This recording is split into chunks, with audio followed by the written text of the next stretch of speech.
Okay, so that is going, we're gonna want to capture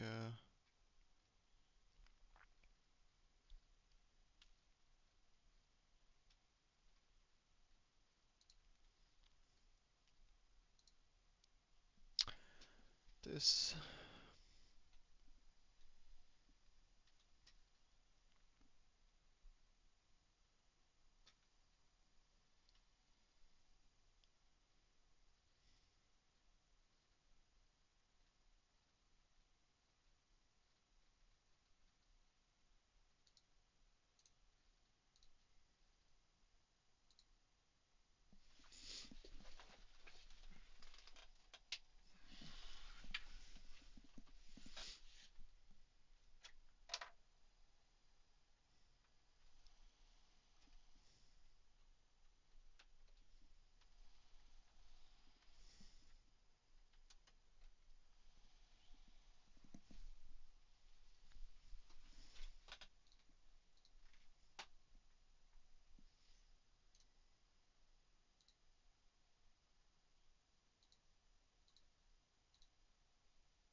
Okay.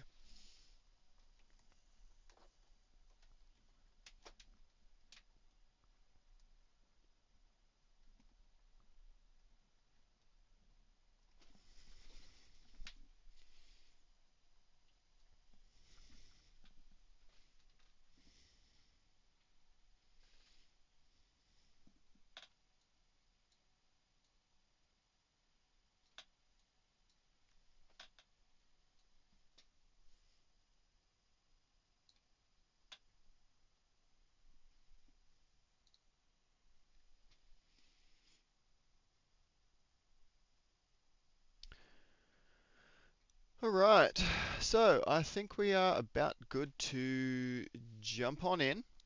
Everything looks to be about set up. Basically, my plan for today is to give a introductory run through to the Battle of Ashes. Carrot, hello, how you doing, my friend? Good to see you again. I feel like I haven't seen you in a while. I've been busy at work getting all the updates ready to go. Um, Yeah, so I'm going to give sort of a quick little run through. I will just share my screen here. So this is for people just getting started so that you know exactly what you're doing. So firstly, you're going to want to go into the Discord Battle of Ashes channel, which is only available to Battle of Ashes participants at the moment, and download the latest version of the PvP Ashmaker and settings file. So download that, and then once you've got that, you and look, I guess I can just actually run through that now.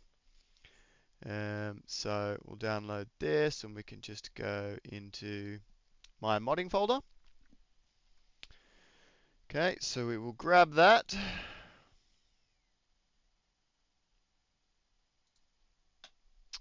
Okay, and we can take a look here. And if I just extract this,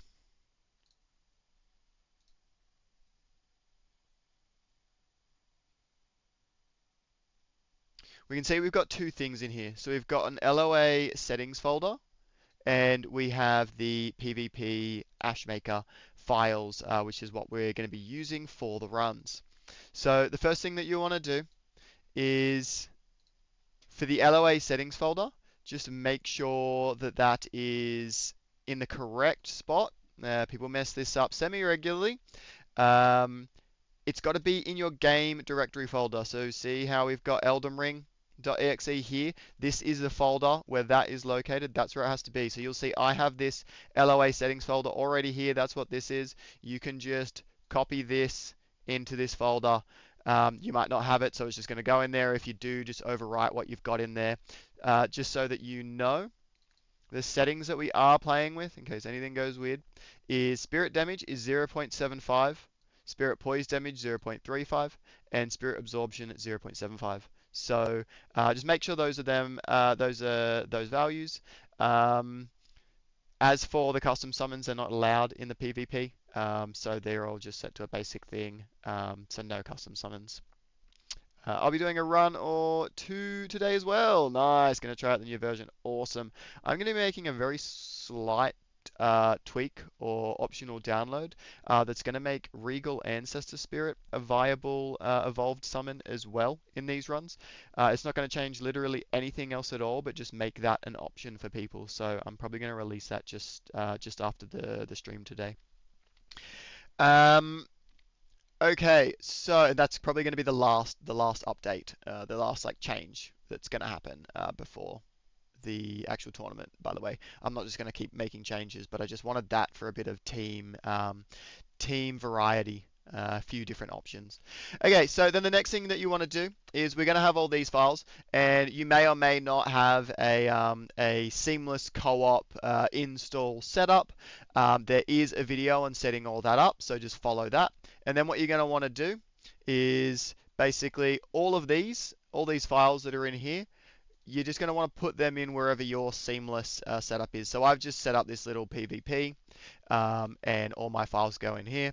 So I'm just going to delete these and paste these ones in so that we've got everything that we need there. Just a quick little run through. We've got the config, just making sure that you've got this is optional, just for you to manage your saves.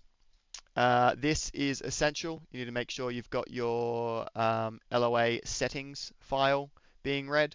And then just again, people mess this up semi-regularly. Make sure you have the exact correct path. So this has to be the exact file path of, I'll just minimize this to show you, the exact file path of this file here. So you can go into copy as path, for example, and this path here has to be this path here, with the only changes being everything needs 2 backslashes instead of 1. Make sure you get that right. 90% of the time when people are struggling with seamless, it's just something wrong in here. Okay, cool. Otherwise, yep, just making sure that you've got your mod folder and then seamless co-op being run in this as well, and you should be good to go. That should be everything for setup, I hope, unless I've messed something up while streaming, which is definitely possible. Let me close down my mod files to free up some space. I would like to save my changes, yes. Cool. Just close down some things here. All right, so now if I go and launch, we should hopefully be good, unless I have messed anything up. Okay, so what I want to do is I want to run through today a introductory run, something that's very core, a set of key things that's going to enable you to build the team that you want. The idea, hopefully, if I don't mess things up too badly today, is that we're going to be done with a bit of time left over, which will show you the capacity that you have to expand the team, to muck around with it, to be a bit more ambitious. That's sort of what we're going for today. So in terms of the theory of what you want in these runs, there's 4 key enablers that you want in order to make sure that you can build the teams that you want. I'm just going to turn the game down a little so I can hear myself think. Hello. Cool, I'll just pop that down there. Okay, so the 4 things. Firstly, runes. You are going to need a decent collection of runes because the stronger summons, they cost varying amounts of FP and HP together. So you're going to need to be on a high enough level to have increased your mind and vigor enough to be able to summon whatever the strongest summon that you have is. The next thing that you're going to want is a mixed physic flask. In a battle, the extra heal that you get or the buffs that you get could make quite a big difference. So you want to make sure that you grab the mixed physic and grab whatever tiers you want for it. The next one is flasks. If you don't have enough flasks to regen your FP and HP, you may struggle to summon your entire team of 6, and you may want to factor this in to the team that you build as well. You might find that based on the route that you can do, you can't summon 2 tier 4s and 4 tier 1s or tier 2s because it's too expensive. You might need to cheapen some down, drop a tier 4 to a tier 3. Finally, it's your team. So in the rule set, because we are going for a very beginner-friendly run, I've put the limit to only having 1+6 summons. So you'll typically build your team around a single tier 6 summon, someone very powerful, sort of a cornerstone of your team. Quite often, a tier 4 summon is going to fill that slot, but depending on your run, it may be someone else. So there are a few valid options. There are very few remembrance evolutions that you can accomplish in this time. If you're a speedrunner, you can probably do most of them. But for the average person, ones that are quite achievable are Godric, Morgott, Renala, and as I've mentioned, I am going to just upload a little update after this that people are free to grab if they want or totally ignore. It won't matter. Everything will be compatible. And it's just going to change Regal Ancestor Spirit evolution requirement to something more achievable in 2 hours. So you'll have 4 potential tier 4 Evo options there. Other options you've got are just tier 4s that don't evolve. So you've got Miranda Blossom, Putrid Erdtree Avatar is a great one, or Erdtree Avatar are just a few that come to mind. And finally, there are a number of other very good options as well from other tiers. So, for example, the Crucible Knight or the Ancient Hero of Zaymor are great tier 3s. And there are a couple of tier 1s that evolve at +6 or +4 or 5 that get really quite strong. So those would be your ancestral followers evolve at +6 to become pretty insane. The pages also evolve to strengthen the high page. The strays evolve to have 4 strays at +4, I believe it is. They become quite strong when there's 4 of them all attacking. Miranda Blossom, Land Squirts might surprise you. Yeah, so there's a range of different decent options that you might want to try out, and then fill the rest of your team in with whatever works. All right, that pretty much sums up what I wanted to run through at the start for what we're going for and the theory behind the run. So we'll jump on in to a run. As you know, you've got 2 hours to build a team out. So you can pick whatever class you want that's going to work with the strategy, but I usually go with Wretch because of the cost. Now, one last thing that I did want to note here is in your seamless settings. One last thing that I just want to show. In your seamless settings, there are these settings files. Just leave these as default. In your run, they're not going to have an effect, but if things are weird when we do go in for the battles, things could be out of sync. So just leave these ones as default. We'll be making all our changes in the Lord of Ashes settings. Okay, beautiful. Well, let's jump on into a run. 2 hours. Hopefully, I'm going to finish a little bit before that, and we will see how we go. So we're going to do PvP Core as the name for this one. And I am going to go for the 3 cracked pots in this beginner-friendly version of the tournament. All enemies are a 100% catch chance, so that sort of removes the trade-off for whether you want to go for a better pot, because cracked pots are going to do everything that you need. All right, let's jump on in and we can show an example of a core route that'll get you set up with everything that you need.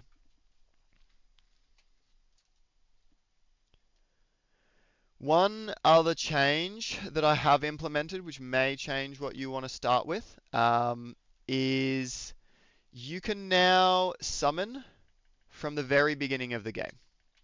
So You don't need the Spirit Calling Bell anymore. You can summon straight away. Now, that could mean that you've got Fanged Imp straight away. However, in the current build, that's not really going to matter. Sure, maybe you could beat the Grafted Scion, but that's not really going to be super helpful because it doesn't give a crazy amount of runes and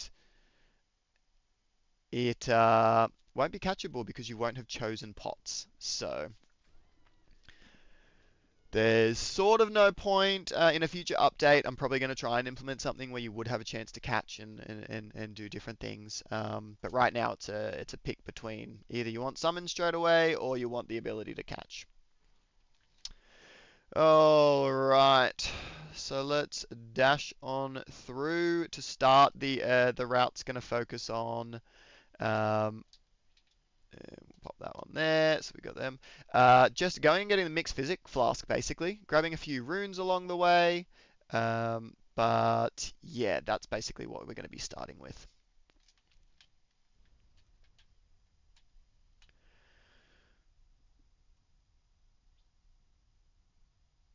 We will grab those as well. Yeah, okay.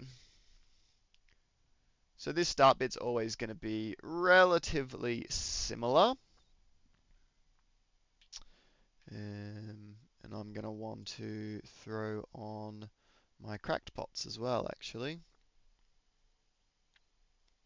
Which I should have done.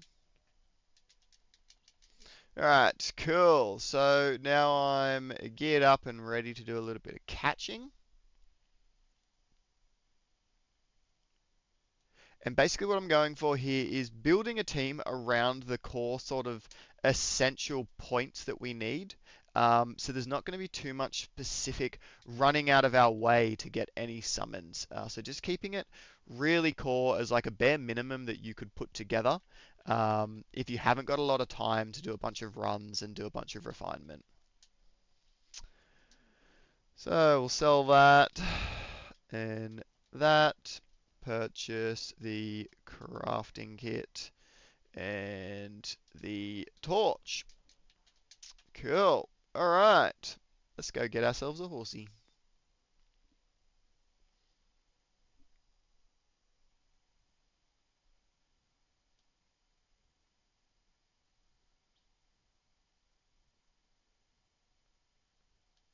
I mean, apparently this method is faster, but it just doesn't really feel like it's a whole lot faster, but I'm sure it is.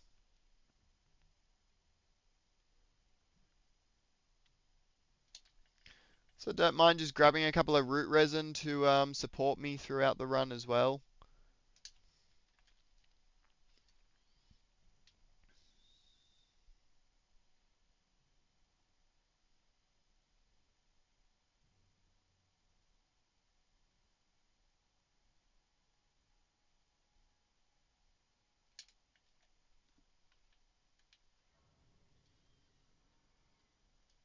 Okay. Now we get all of the seamless items. Nice.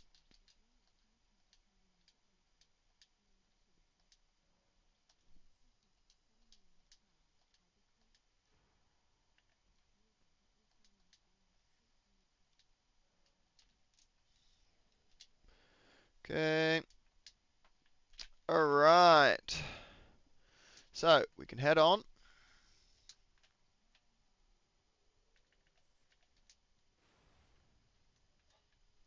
Okay, and for your crafting, as you will want to be getting pots on the fly as quickly as you can. Shops are going to have your fire pots so that you can grab them there. Otherwise, you're going to want to grab the fire butterflies and mushrooms along the way. So you see there's some mushrooms here on the way that you can grab. So just grab what you can as you go. You'll see I grabbed that golden seed there because we are going to want to upgrade things. Now, if you want, grab this stone sword key. Stone sword keys are going to give you access to a number of to quote Aggie, it's like 0.2% faster on an incline and worse in any other situation. That is very funny and great to know. I had thought that while running up hills, I definitely noticed like, okay, I'm moving a bit quicker. But in other scenarios, it was like, I don't know, it doesn't really feel like it. But yeah, there you go, hey. Okay, these ones, the best runes are sort of there on that line. And that one's like a one. So, you can just grab those few as your best options. You don't want to waste too much time trying to gather stuff. So, especially because some of our rune drops later on are just going to be a lot more valuable. So, all right. So, Exalted Flesh, I do grab here. You can use that in PvP for a little bit of a power boost for your guys.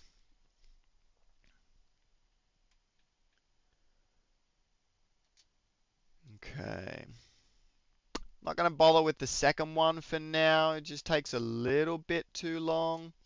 And I'm going to skip that because I don't need to come back. So in your route, just make sure you pay attention to where you might want to come back to at different points and grab those graces. And otherwise, you can ignore the rest of them. So this guy has another cracked pot that you can grab. With the way that it's working now, if you're picking the cracked pots at the start, probably skip even going to that guy and just use Kale, who has three more. You're going to end up with six cracked pots, which is probably going to do you for most of the run anyway. So if you want to cut out individual merchant visits, then go for it, because you're probably going to have enough with the 100% catch rate. My runs are the not unreasonable chance of me coming back here, so I typically do grab that one as a good little waypoint to head into Caelid. And I'll be doing some more runs after this core run that'll showcase, some of the setup from this and how it's built to enable you for other specific things you might want to accomplish. Now I can never bloody remember. I think it's literally like this one. Yeah, the five. That's like I think the only one really worth grabbing there. There may be something else okay, but again, we just really don't want to be wasting too much time. So I'm only grabbing the runes that are basically exactly along the way and ignoring everything else. Okay, so we'll grab our mixed physic here, and then what we're going to do is we're going to head on through Fort Height. As I was mentioning before, there's a lot of setup that's going to enable things for other team builds. So we are going to be grabbing the Dectus half. May come back here to teleport. So I'm going to grab that to teleport to Beast Clergyman. So I'm going to grab that grace.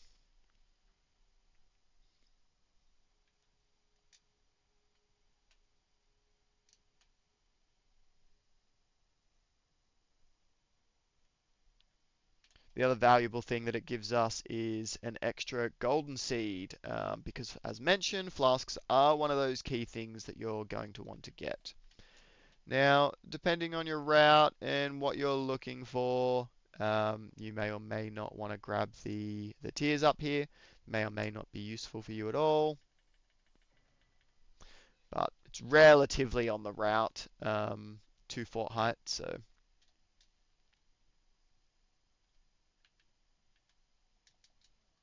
grab his butterflies. This one doesn't have any cracked pots, so potentially not as worth visiting.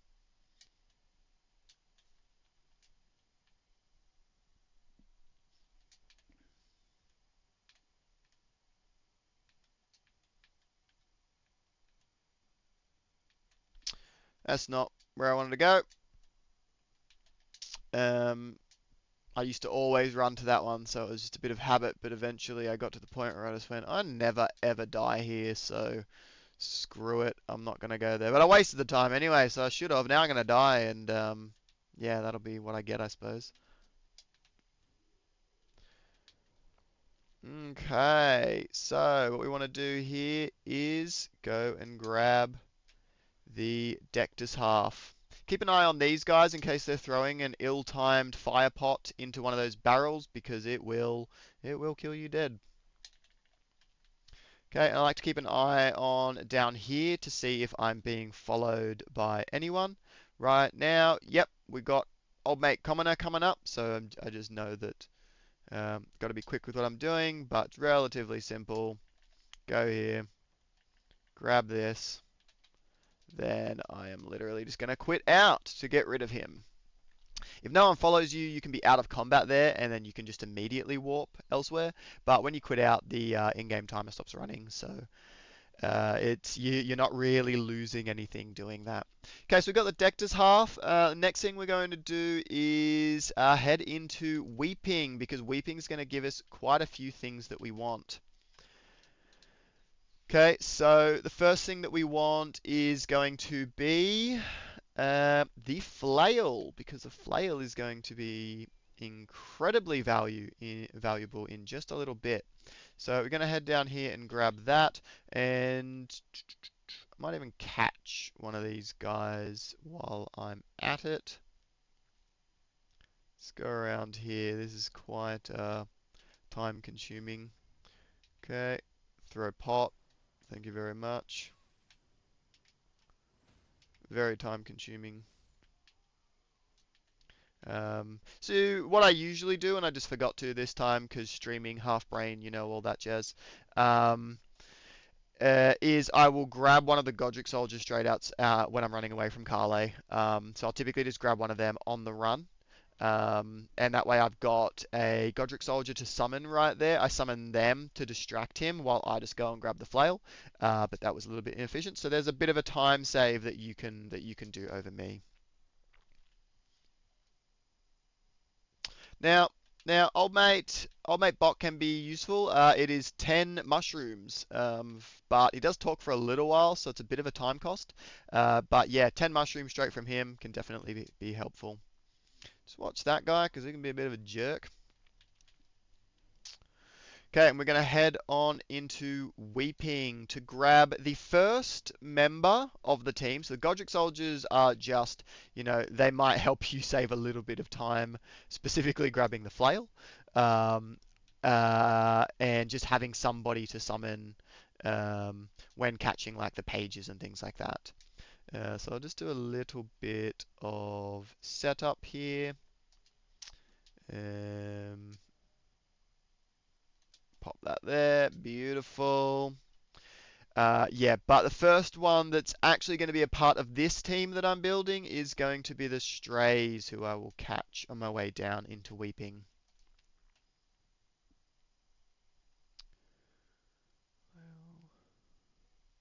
And you will have noticed that I did grab the Grace for Northagil Lake, or at least I hope I did, and didn't trip out and do something dumb. Yep, I did. Cool, beautiful.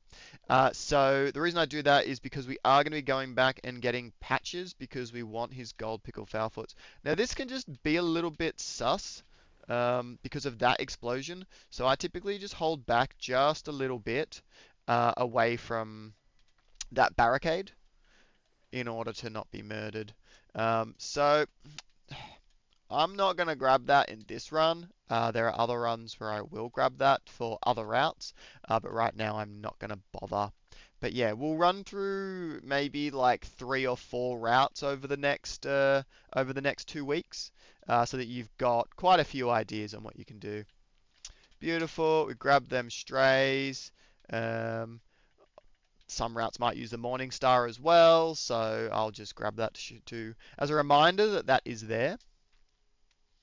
We'll head up here where we can buy another cracked pot. This guy's also got a really good set of armor that you can buy relatively cheaply as well. So this is a pretty good merchant to go to, especially when you've got a little bit more runes, just for your own survivability. Okay, so I'll just sell a little bit more. We're gonna grab this one. This one. Okay, apparently I had a lot of slots free, and then I'll just grab some trousers. Why the hell not? Okay, jump onto Torrent, and we're gonna head up.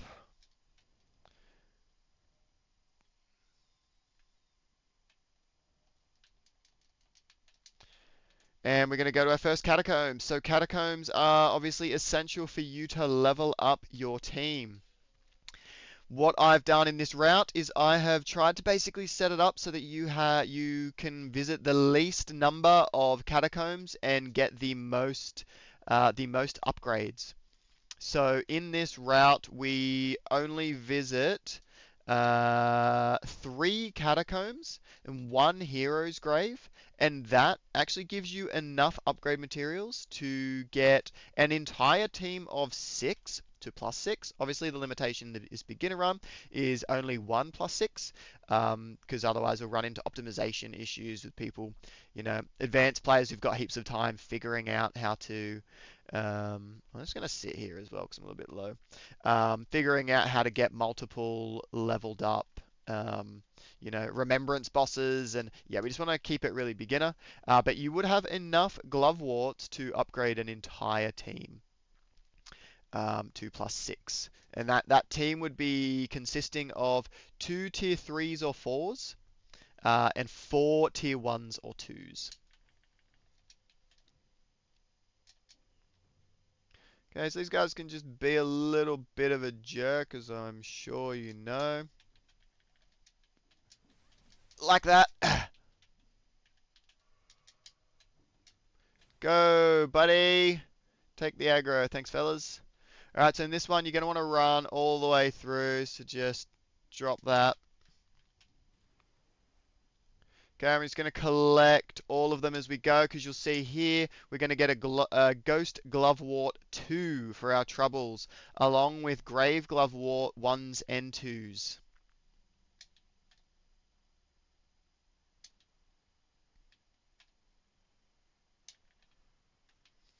Okay, just make sure you grab everything on your way through.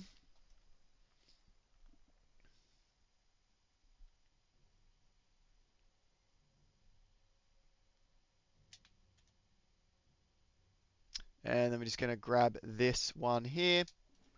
Just watch out for that jerk, 'cause he's an arsehole. Alright.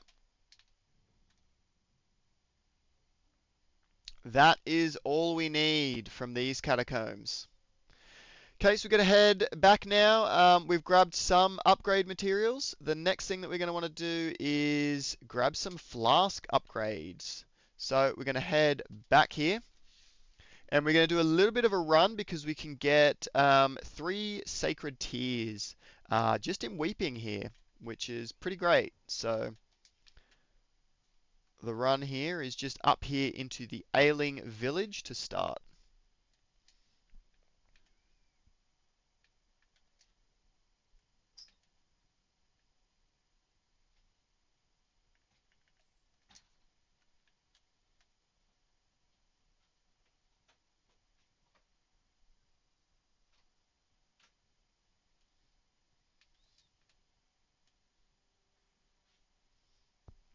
Okay, you want to head up here to the right, which is where the church is. Just grab sacred tier number 1, watching out for the giant rat. Okay, and then you sort of want to head this way. I don't think we have your game audio. My apologies. Allow me to just quit out. Thanks for letting me know, Carrot. Let's see. Properties.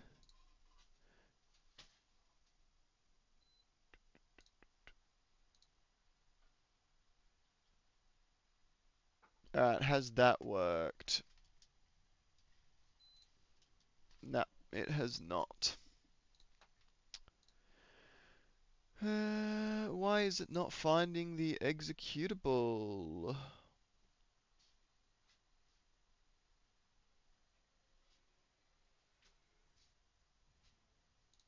No, that is really weird.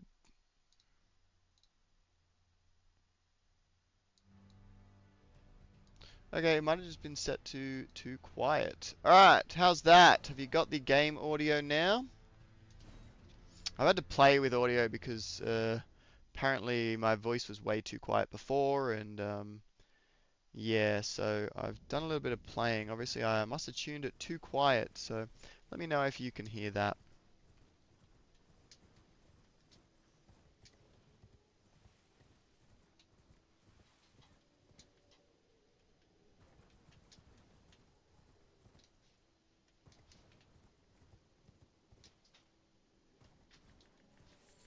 So there is a mushroom in there.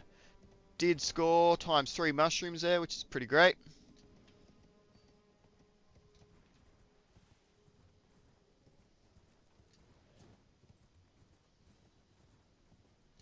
Okay, so we've grabbed one sacred tier. We're going to pop up there to grab the next one. However, before we get up there, we are going to go and do this second catacombs.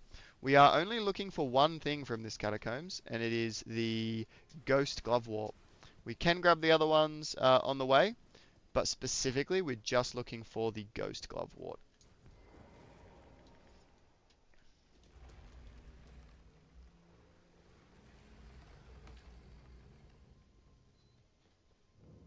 Can hear it now. Nice. Game audio is a bit quiet. Yeah, that should be okay. I can turn it up a little bit when I teleport. Okay, so all we really care about in here, we can run through here and grab that. I can grab that one behind me on the way back. There's also this one here. Probably don't need to go and grab that one because you'll have plenty of tier 1s. Oops. Okay, and then we just head back out because that was literally the only one we wanted.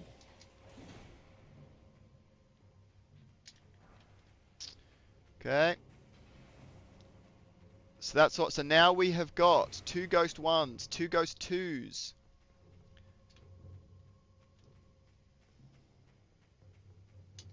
Okay, I'll just sit here.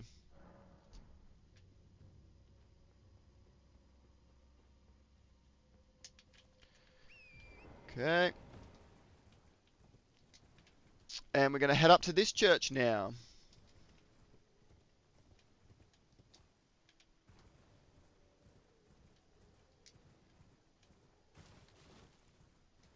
Okay, and at this church we want a couple of things. We want to grab the blood grease right here. It's very, very important. Will save you a lot of time. And the sacred tier.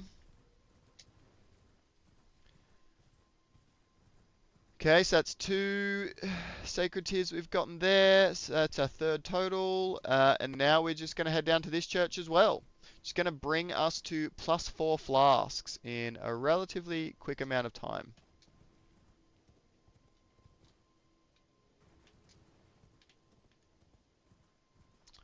Okay, we're going to get the second members of our team here. So make sure we've got our pots ready to go. We just want to get this guy's attention. He's weird sometimes. Sometimes he'll aggro the moment you walk down the stairs, and other times he will not. Okay, summon Barry and Steven. Do your thing, boys. And get ready to toss the pot.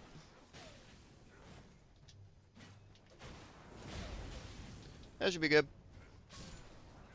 Beautiful. Thank you, pages. Onwards to the church.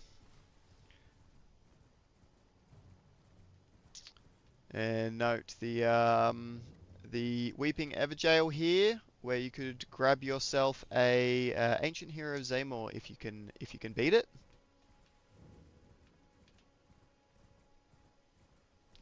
Okay, and our next sacred tier. So what I might do here is actually level up the flasks, and I'll just turn up the game audio a little more.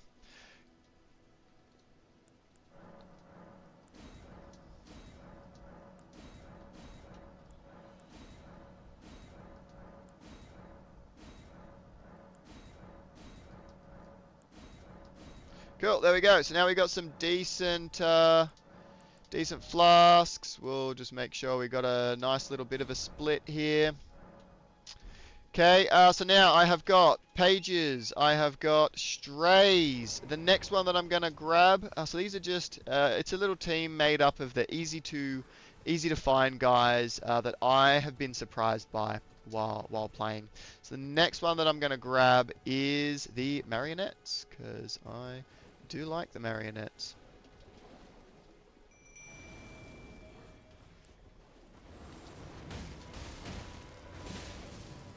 Okay. Oh, shit. I don't understand why you died. What? Literally nothing was attacking you at all. Cool, so he's gonna run around, so yeah. You'll do a lot better than this, but 3 marionettes. And then, you know what? I'm in sort of a rough place, so... When in doubt, quit out. Give yourself a bit of time, you know. You don't want these to be too stressful, you know. So if you're doing something like just try and accomplish something and then quit out. Take a moment. Think. Think about what you're going to do next. Read your notes. I've got notes over here on my left screen. You know, we want to avoid... the idea is for it to be fun. So, yeah, okay. Next up, I've already got 3 members of my team. I've tackled a couple of catacombs, grabbed the pages, marionettes, 4th church, and so next up is another catacombs for me. So, I'm going to be going to Caelid Catacombs next. As I mentioned before, I like to grab that, Grace up here by the Summon Water Village outskirts so that I can get into Caelid relatively quick. There may be a faster way to get here. I know there's some teleporters into Caelid, so I just sort of... I haven't actually worked on refining. Craft up some more pots so we can catch. Tibia Mariner is a phenomenal summon. Used to not work, but in one of the latest updates we have got it working, which is extremely exciting. It is phenomenal, however, incredibly expensive. If you can pull off actually summoning Tibia Mariner in one of these runs, well, props to you, because that is not an easy feat. Okay, there's no sacred tier up there in this church, so unless you want to grab Anastasia as part of your run, which is definitely a very valid choice, she's quite strong but a little bit squishy, that's absolutely an option. We've got a Putrid Erdtree avatar down here that's relatively easy to beat as well. And along with that, and so what I might do is I'll actually grab this Grace, because I may come back for it. You're going to want, in your route somewhere, you're going to want a rune arc. And there is a rune arc on the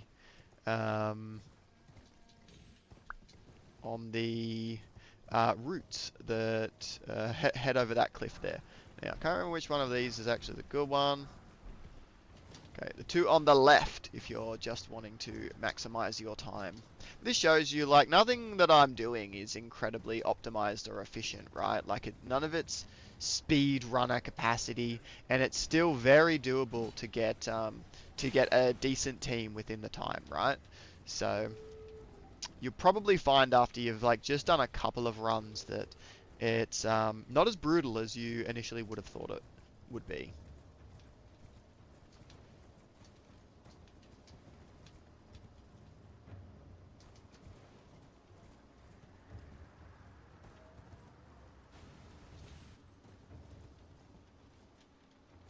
Sometimes I freak out there that the game's gonna just go, okay, yep, you died because you were actually falling that whole time, which has happened a couple of times. Ooh, there is a rotten Miranda Blossom right there, which is good to know.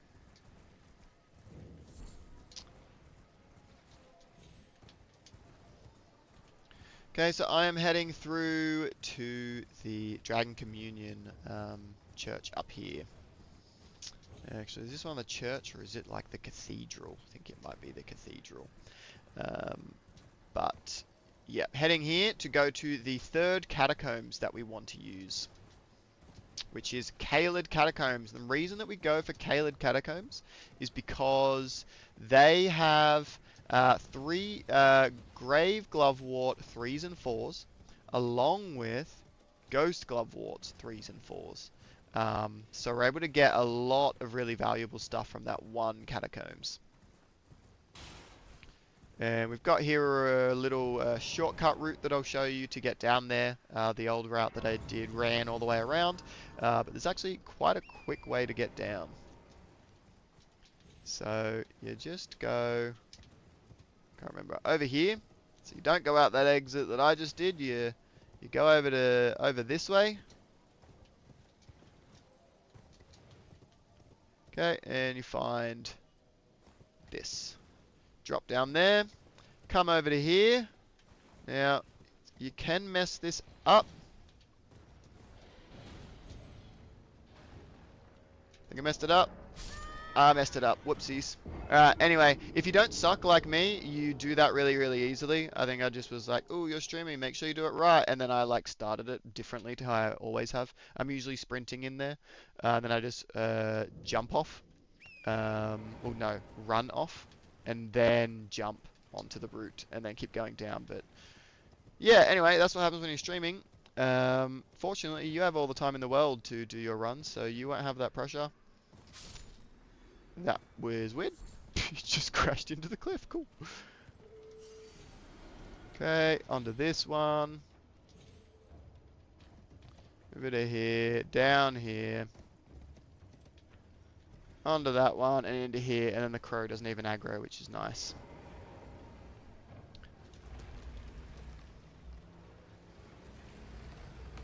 Okay, I'm probably going to grab 2 summons while I'm in here. I think. In the latest update, Rot has been drastically nerfed because Rot was fucking insane. It was dealing,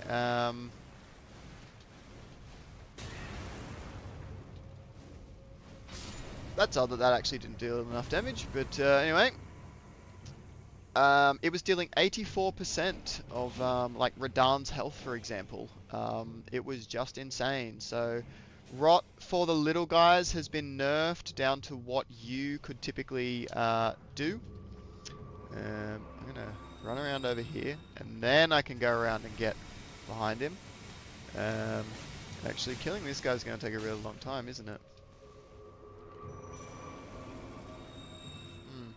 Maybe I'm not gonna grab that guy, actually. Jeez. Yeah, he's strong. Might actually end up leaving that guy alone. But that guy does a much stronger Rot, is what I was sort of getting at there. With the new update, summons deal damage to patches after he surrenders. That isn't anything that I've done, or anything that I have changed. Different summons just do that. So I believe the pages will keep firing, while some other summons don't. They will stop. Either way, I've found it's kind of quicker to... Hey, I died. Kind of quicker to just kill patches and take his bell bearing and use him in the shop. So that's what I've actually been doing. But yeah, otherwise you're gonna want to unsummon your dudes, kind of semi quickly. All right. So that's all of the upgrade materials that we were looking for. No, it's not. Dang it. My apologies, guys. There is one more thing that you absolutely need. Otherwise, otherwise it was a waste of time coming here because you haven't got everything you needed. I just forgot. Okay, don't go that way because that guy pops up and blocks you perfectly. The other one that you want to get is just down in here. So this invisible wall, and I recommend you go around to the right, which means you pick up the Miranda Sprout ashes. Okay, usually I have a torch, but I haven't done that. Oh, cool. Alright, I'm just going to leave those there because it's kind of irrelevant, those 800 runes, but yeah. So you can do that a lot better. Run in, grab those. Go anti-clockwise instead of clockwise. You'll grab the ashes last because it has a slow pickup animation and halts you from grabbing the other 2 glove wards. So you can do that, and then our catacombs there are done. Next up, I'm going to go to Rodrika because I want to start upgrading my summons. Okay, and the way we're going to do that, or the fastest way that we've got to do that, is we're just going to run around Stormvale Castle.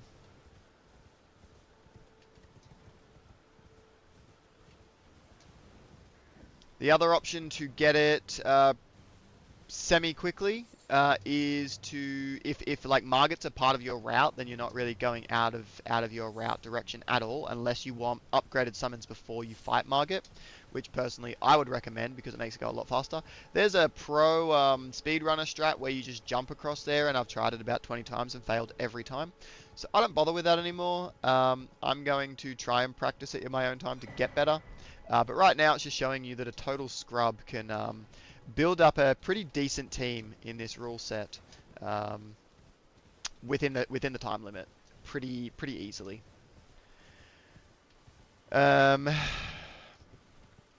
Yes, so you can also go into Stormvale Castle, beat Margit, and grab the Chrysalid's Memento. Give that to Rodrika, and she will also go to the Round Table Hold. But the fastest way is to just run around the outskirts here, even faster if you can do the speedrun jump, and sit at the Grace at the end. That will teleport Rodrika straight into the Round Table Hold, and you can start upgrading your team.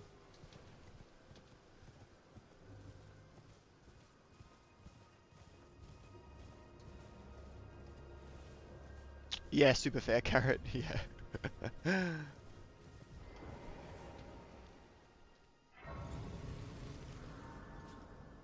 Okay, so rest here. Melanie will come and say hello and take you to the Round Table Hold. To determine if you had, it seems torrent, whereas there is, but I can take gathering plate. Very well, let my hand.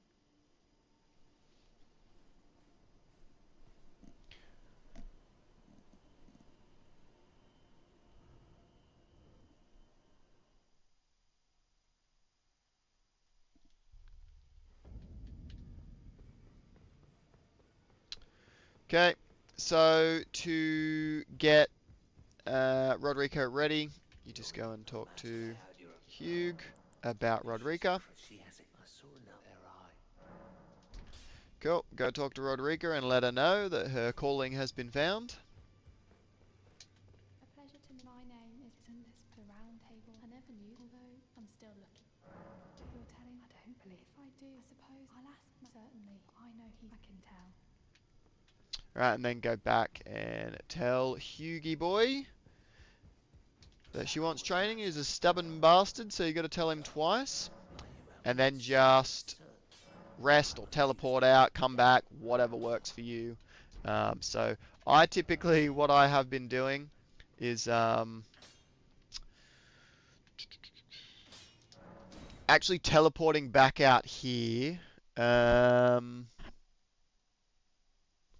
No, actually. I've been playing with a couple of different options. You can just rest at the Grace in here, otherwise it's teleporting out and doing a few different things. But I am going to upgrade right now, just to speed up the killing of patches. Yes, and then the other thing that you'll want to do is just sell your sell some of the runes that you've picked up in order to have enough to actually upgrade. Which I'm not going to have a whole lot, but the ones that I want to start with are the pages. So we can get them up a little bit to help us with the patches fight. Not as much as usual. Okay, so actually, yeah, I take back what I said. I do like going here first because you can get a whole heap of runes from Fort Feroth. So yeah, actually do this first. So just teleport out to here. Don't go back in. Teleport out to here. Head into Caelid. Apologies, I'm a little bit rusty. I've been focused on the update and getting things ready for the tournament. So I've had to take, I don't know, I think it's been a week and a half since I've actually played and done one of these runs.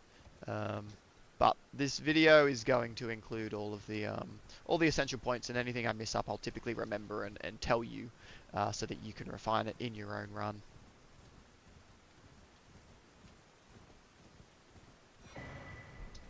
Okay, so grab another golden seed. We can also head back to Rodrika's shack, or Stormhill shack, and we can grab the golden seed that she leaves behind as well, to get ourselves another flask to ensure that we can summon our whole team.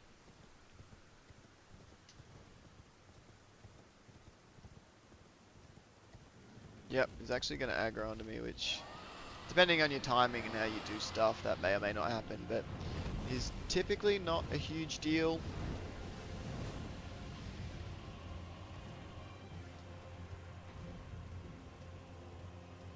Now maybe there's like a shortcut method to get down there that you can add in. I don't know. I always just run around. Again, this is just showing that there's genuinely plenty of time to put something decent together. So, hello, Prislets. How you going? You're participating in the event. Hey, who are you? What's your Discord name?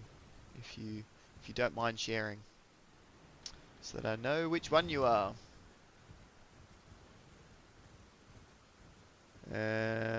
I shouldn't need that. I used to always grab it, but again, another one of those things. I've done it like so many times, never died, so decided not to bother. That said, totally nearly died there, lol. Yes, you're the one that I don't understand how to say that name. I'm going to assume that that translates to Prislets.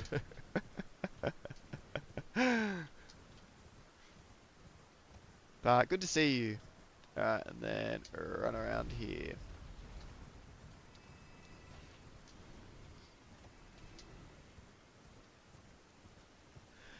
Okay, so we're going to head through here. No need to actually grab the grace here because we're not going to come back to this point, and we're going to use the little shortcut between Fort Feroth to tackle Grail and the Putrid Tree Avatar, which are basically our two rune dumps that we're going to be getting to make sure that we can reach the level we want to summon who we need. Okay, so we're just going to take the Wellspring, the Spirit Spring jump up here. I have some pretty big plans for the Spirit Ashes. Love it, Prislets. Love it. Yeah, one of the things I'm genuinely most excited for is seeing what teams people put together, because there's a lot of opportunity for variability here, like a lot. So, okay. So now we're going to run on through and grab this little rune dump and a very useful, well, yeah, this place has got a lot. It's got a crap ton of runes. I made a mistake. Alright, so I'll probably get poison here, which is fine. Not really a big deal. So yes, we get some runes here. We get the other half of the Dectus medallion, and we get Radigan's Saw Seal, which is going to be very useful. You're going to want things that help you get the stats you need, and that one is really good because it's going to give you a boost to your vigor. And another one might be Godric's Great Rune, for example, can be quite useful. Okay, so this rat can be pretty dangerous, but he is guarding something pretty useful. Okay, then you want to jump through there, so that gold rune 12 will get you a long way to what you want. Okay, go around here, grab Radigan's Saw Seal and quit out so that you lose everybody's aggro, and then you can just teleport to where you want, and that's where it's really efficient for doing Rodrika this way. You don't go back in, you just teleport out, you do this. Once you get here, you're going to teleport anyway. Teleport back to Round Table Hold. You'll have all the runes that you need to take someone to a decent level, and then go and kill patches really quickly. So, I wanted to ask, no worries, go for it. Okay, so I'm going to teleport on to the Table of Lost Grace. Okay.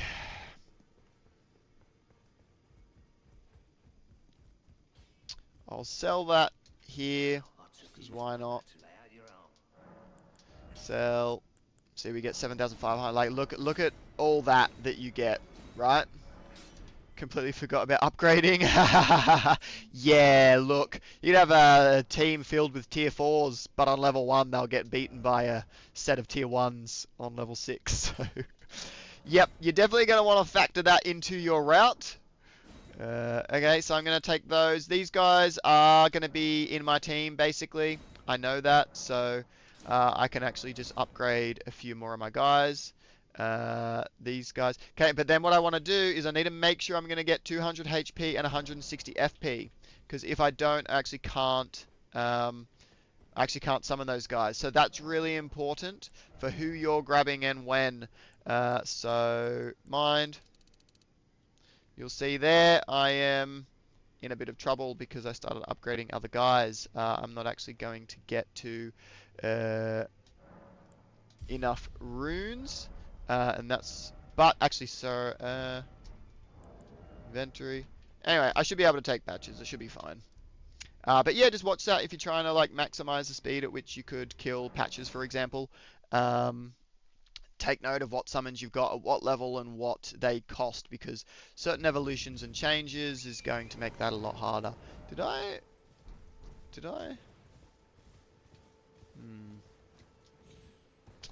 This, you can go back and watch this video if you want at any point, because it shows you all of them. But the 3 catacombs, well, okay, there's 3 catacombs and 1 hero's grave that you need to go to in order to get an entire team to +6. Obviously, in our rule set, we're only allowing 1 summon to go to +6 in order to keep it very beginner friendly. But yes, your entire team could go to +6 with this. So the ones that you need are Impaler's Catacombs in Weeping, the Tombs Ward Catacombs in Weeping. So those 2 in Weepings. Caelid Catacombs, obviously in Caelid, lol.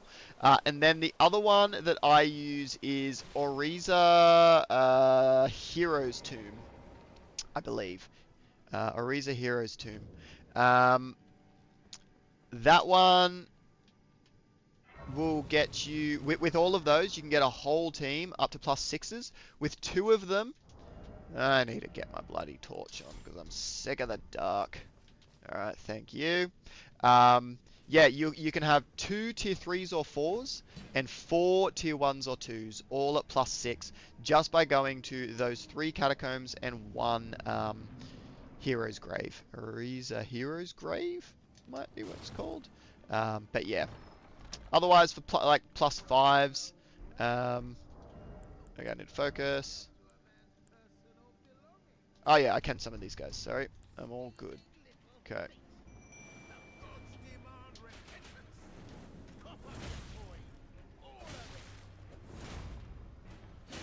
Ouch. Get him, boys. Nice. What I like to see. Okay, good dodge. Yeah, fuck him up. Alright, I drank the wrong one. Alright, and then just keep killing him, boys. Shoot again, shoot again. Thank you very much, fellas. Take care of old boy Patches. Does give us a pretty good spear. We can't wield it, but... Yep, cool. You guys do that. Thank you very much. Alright. But yeah, that's going to get you everything you need. So just slot those guys in and you'll be able to upgrade your team. Okay, so now what I want is Twin Maiden Husks, because I'm going to be grabbing the Gold Pickle Foulfoots here. Okay, purchase, nope. Offer a bell bearing, and bell bearing shop patches, and we're going to buy, crap, I'm a bit low on the old money. But that'll get us there, right? Yep, cool. And I can buy the last one. Cool. Okay, so next up, back to Fort Feroth. And we're going to be doing Grail for the huge rune dump that it's going to give us. Okay, so Grail. How do you do Grail? Well, Grail's pretty easy. You grab the flail. We can't wield it. So you put on Radagon's Saw Seal. Now you can wield it. Last thing that you want is those blood grease that we grabbed from the church earlier on. And you've got basically everything that you need. Okay, so we're just going to equip that. double hand it, because why not? Doesn't matter, because Ashes of War don't really care. Okay, we're gonna grab the blood grease. Make sure we have the gold pickle foulfoots ready to go as well. Okay, do this, and then just use the crap out of the Ash of War for about 5 minutes. And that's going to take care of Grail, giving us a huge amount of runes and enabling us to get the stats we need for some pretty strong summons.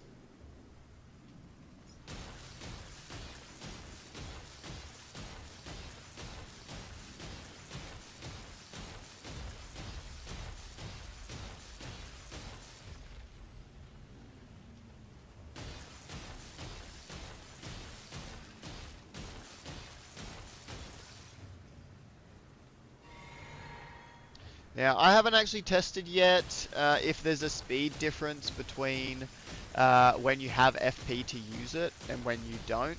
I know that it definitely still does trigger bleed, even if you're using it without FP, but I don't know if there's a slight different amount of bleed damage dealt. I think it's primarily just a damage change, but yeah, haven't actually done a direct comparison on that. But for my own head and how I like to think of things, I prefer to primarily do it while there's FP where I can. But yeah, I don't really know that it matters at all.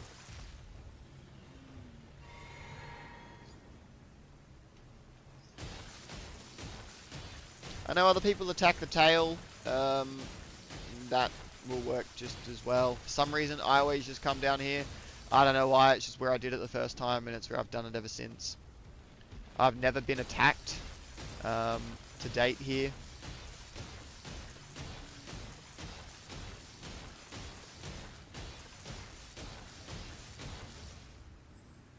I also have no idea why sometimes you deal 26,000 damage on the bleed proc and other times you deal 17,000 damage. I haven't figured that out at all yet.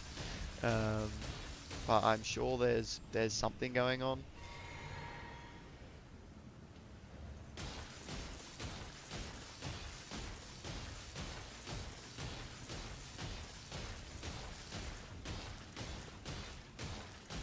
Okay, my bleed has just run out, so I'm just going to reapply.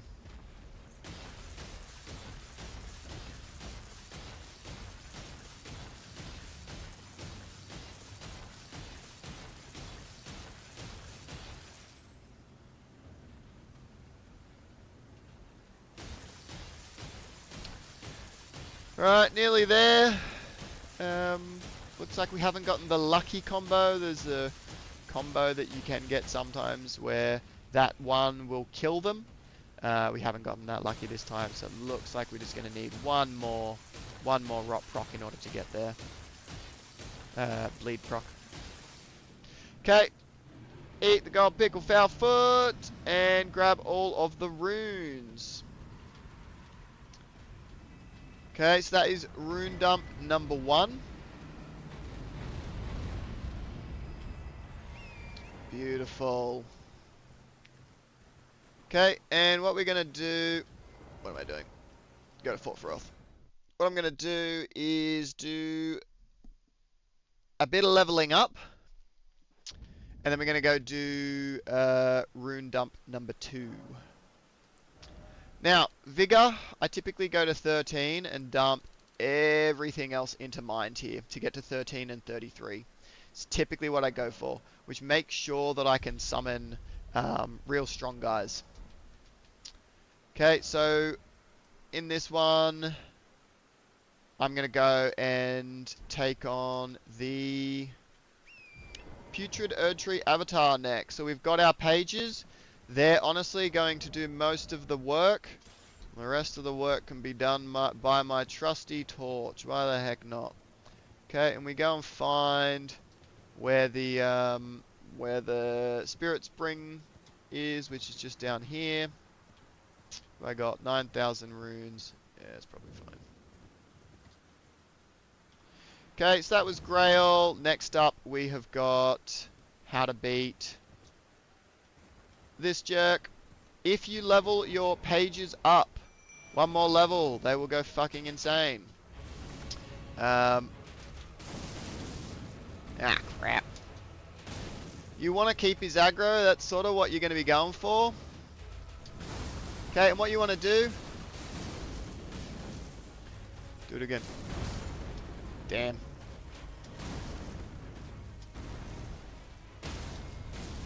Okay, now, which page have I actually got? I got the single shot page, aka the useless page. Okay, so if that happens, you basically want to respawn. Okay, just going to get rid of him. You'll see I've also removed the de-summon dialogue. I'm just going to get kind of far away.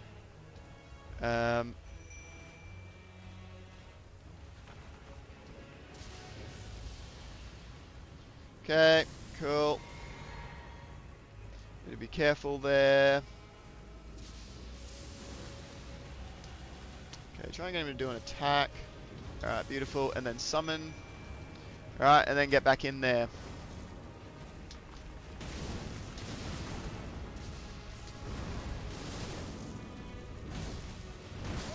Oh, damn. I was still finishing the attack.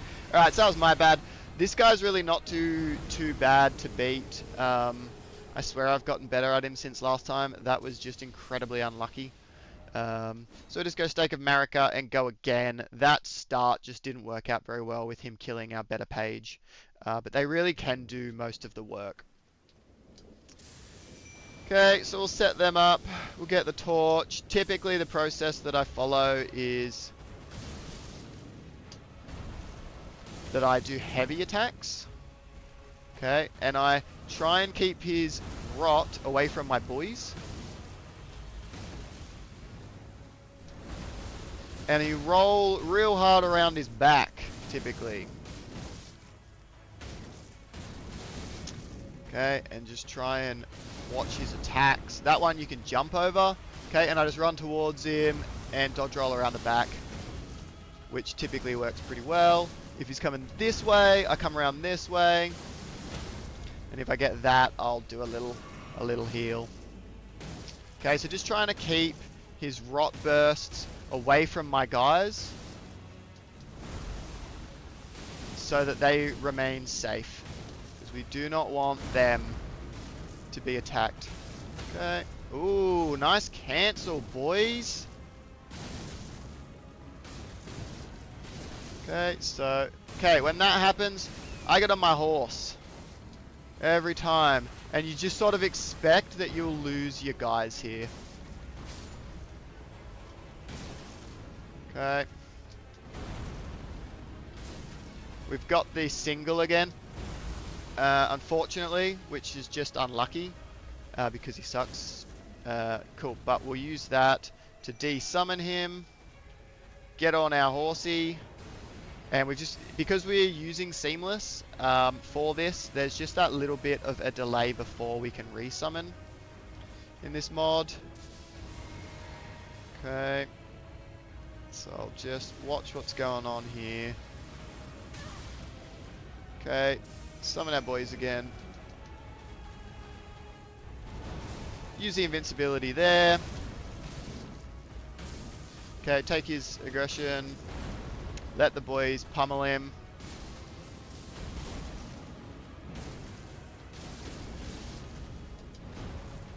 Okay, nice. They're about to take him down. So we can just get ready to throw pot. There we go, throw pot. Catch, beautiful, done. Make sure we go Gold Pickle Foulfoot to get the huge boost in runes, which is going to take us to being able to grab a whole lot better summons. So that's then grabbed us most of what we need. The last thing that we want is just trying to have my brain do the thing where it does stuff. Is what I'll probably do is I'll quit out and I'll think for a second, which is what I strongly urge you to do to reduce the stress. So what you can see here is we have a heap of runes and we have only used 53 minutes of the run. We still have an hour to figure out what we want, yet I already basically have a team. I've got a Putrid Erd Tree avatar. I didn't end up getting a Miranda Blossom, but I might go back and get one of them. Pages, strays, marionettes. I've got 5 solid guys there. And what I could do right now is take a whole team based on what I've done already to +4. And I've even got 2 guys that can go to +5, I believe. In fact, maybe it's even more that can go to +5. But what we're going to do is we're also going to just head through to Ariza Hero's Grave, because that's going to get us what we need to get to someone to tier 6 as well. There's another option for that. If you don't have time for Ariza Hero's Grave, you can go to Windham Catacombs. That has a +6 as well. However, you will need to find a Ghost 5, and a Ghost 5 is in... you can get a Ghost 5 down underground through the Shifra River well. So you can get one there, but I typically do the run. That's why I've grabbed the Dectus halves, so that I can actually head through to Ariza Hero's Grave, unlocking Altus. As you can see, there's plenty of time for me to do that. So I'll show you that. I think it's about a 15-minute commitment there. Just to get a team, but it should mean we've still got quite a bit of time afterwards that you could use to build whatever team you want. And we're going to do some runs tomorrow and the next day looking at how else we might use that time. Okay, cool. So we can jump on back in. I am going to level up. Now, your level ups here you have to start being kind of careful. Also, I died to old mate, didn't I? I died with 9,000 runes and didn't go back and pick them up, but I didn't die a second time, so I have got 9,000 runes here. I'm going to again show you, I don't want people stressed and freaking out when doing that. There'll be advanced tournaments for that kind of shit, but in this, it really is just like, chill out, you got time, do what you want, fuck up a few times, it's alright. I've definitely been in a position where I'm, against the Putrid Erd Tree when I didn't know how to beat him well. I'm stressing out because I, died to him 8 times. If that's happening to you, just go practice. Get out of your run, go in, and just verse him with a torch and nothing else until you can beat him 5 times. As I said, if you just run towards him and roll around him to the left or the right, left is typically slightly safer, but left or right does work. You can beat him very safely. It's just about getting the timing right for the dodge roll. And yeah, sort of being familiar with him and his movesets. He's not that bad. So just practice anything that's sort of making you stressed out. But you can see I can get all the way up to 242 FP here, right? And realistically, I don't need that much. But what I do need is I need 660 health. But you'll see here, that's really hard to get to. So I'm not going to bother, because if we look at how much health I actually have with my Radigan Saw Seal on, I've got 598s. Actually, I only need basically 60 more, and I'm good to go. So if I just go level up, vigor, we want 60. Okay, so that'll be like that basically, and then there. I might just drop one down just in case the percentage thing is doing weird shit. Let's just have a look. Health 652. So yes, I would need a little bit more. It is worth remembering that you could beat Godric in your timeline, right? But for me, just making sure I've got everything that I need, because I can actually have a look at what my team might be here. So we would have, for example, the pages, because they're obviously epic. Let's say we got strays, marionettes. We'll go. I'll pop Putrid Erd Tree avatar here. So basically, we're still looking for 2 members of our team. Okay, so we're gonna get them a little bit later. For now, we're gonna do a bit of a run and go and get the final upgrade materials. Something else that you want to factor in is ensuring that you have enough runes in order to summon what you need. So make sure you consider the, sorry, not summon, upgrade, because you need to factor into your route runes for upgrading, because yeah, basically you're gonna need your 1+6, and the rest of your team +5s or 4s. And if you can't quite get to the +6, you definitely want a full team of +5s, definitely. And you would still be okay, but that 1+6, especially if it's an evolved guy, you're probably going to struggle a little bit. Gonna grab those.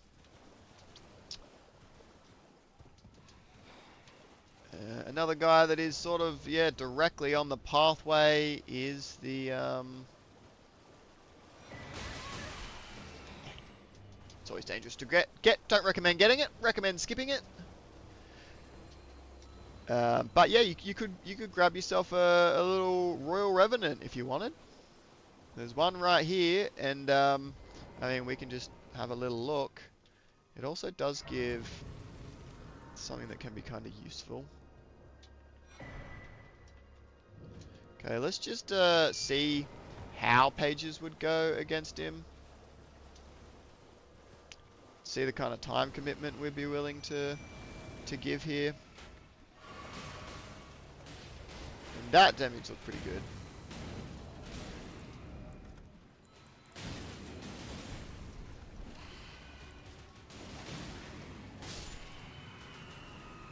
He's just missing for no reason. Anyway, I'm not going to do the time sync, but yeah, you can definitely take that guy on and add him to your team. I'm just going to go through here now, because I'm just trying to show the core route. I'm not going to bother doing that battle.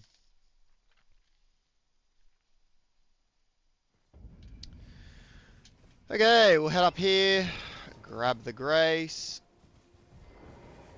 Again, this may be a case where there is a faster way to go. For example, heading through... cool. Heading through the northeast and just going up to the Spirit Spring jump. However, there's you know, a few route opportunities by going this way. There's a few things for different routes that I'm going to show in future streams. So I'm just going this way because it enables more, whereas the other route where you just run, you don't necessarily get a few checkpoints that can be used to grab things that'll help you in other pathways you might want to follow. So here, for example, there's a site of grace there that you can grab to come back easily, depending on what you're trying to get and where. But we're just going to be grabbing the key to head through Raya Lucaria here. Try not to aggro the dragon so that we can actually teleport straight out.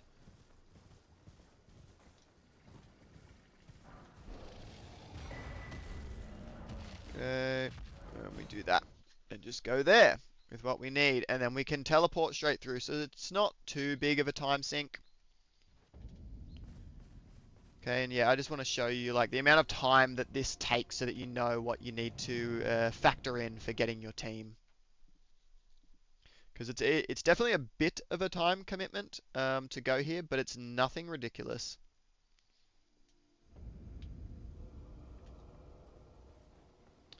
What level of mind? I think about it depends what your cornerstone's going to be basically. So there's a golden seed down there if you want it to grab as well. That's worth remembering.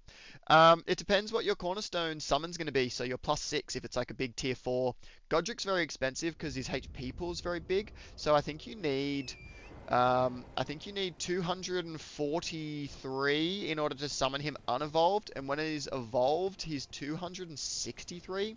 So you need a lot of mind for that. It's more mind than you'll actually get in this route with the runes available. But by teeing it up with Godric's Great Rune, for example, you know, you'll have beaten him, so he's part of your route, so you go grab his Great Rune to get the extra mind. You can get there. I don't need that.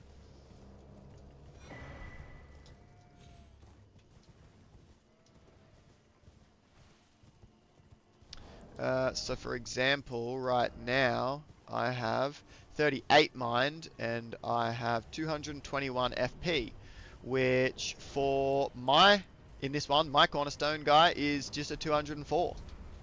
Okay, now I went the wrong way. I was supposed to show you, it's fine because I didn't actually pass it, which is nice, that there is a rune arc right here, directly on your path getting into Altus. So if you haven't grabbed one anywhere else, that's a great one. Basically a 0 time cost to grab it.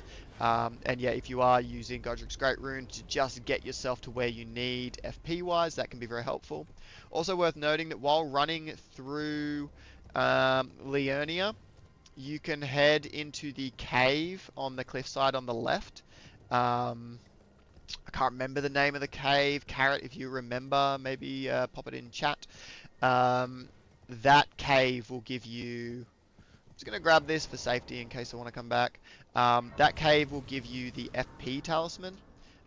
Considering you'll have beaten Margit, you'll have gotten a talisman pouch, so you'll have room for 2 talismans. You can have that to buff your FP a little bit further. And that can hopefully get you where you need to summon a evolved Godric, but you'll want to be very careful on who you're upgrading to make sure you've got enough runes, NFP, and HP to summon him along with everyone else, because it can be Godric is a stretch, honestly. Actually getting to summoning Godric does strain what you can get in this route, but that there are definitely other bosses that you can beat in the time frame again, which I'll show in future streams, like Radahn, for example, who drops, I think it's 70k runes. So you gold pickle foulfoot him to get even more and keep taking your mind up. You want to just make sure you have the bare minimum HP and everything else goes into mind, where that is 38, 21 vigor, and that is boosted by the thing. Okay, so I head up here to go through. I do recommend grabbing that grace. I just didn't. I actually very strongly recommend grabbing that grace for options on where to go. Yeah, to just keep your options open, basically. Well, my cornerstone is needs more mind than my mind could handle. Right. Well, how you planning on managing to get that much mind? Okay, so I run around that rune bear because last time I tried to run past him, he murdered me. So I now run around and take the time loss. Okay, so in here you obviously get a, I want to say a lakeside crystal cave. Yep, could be right. Could be right.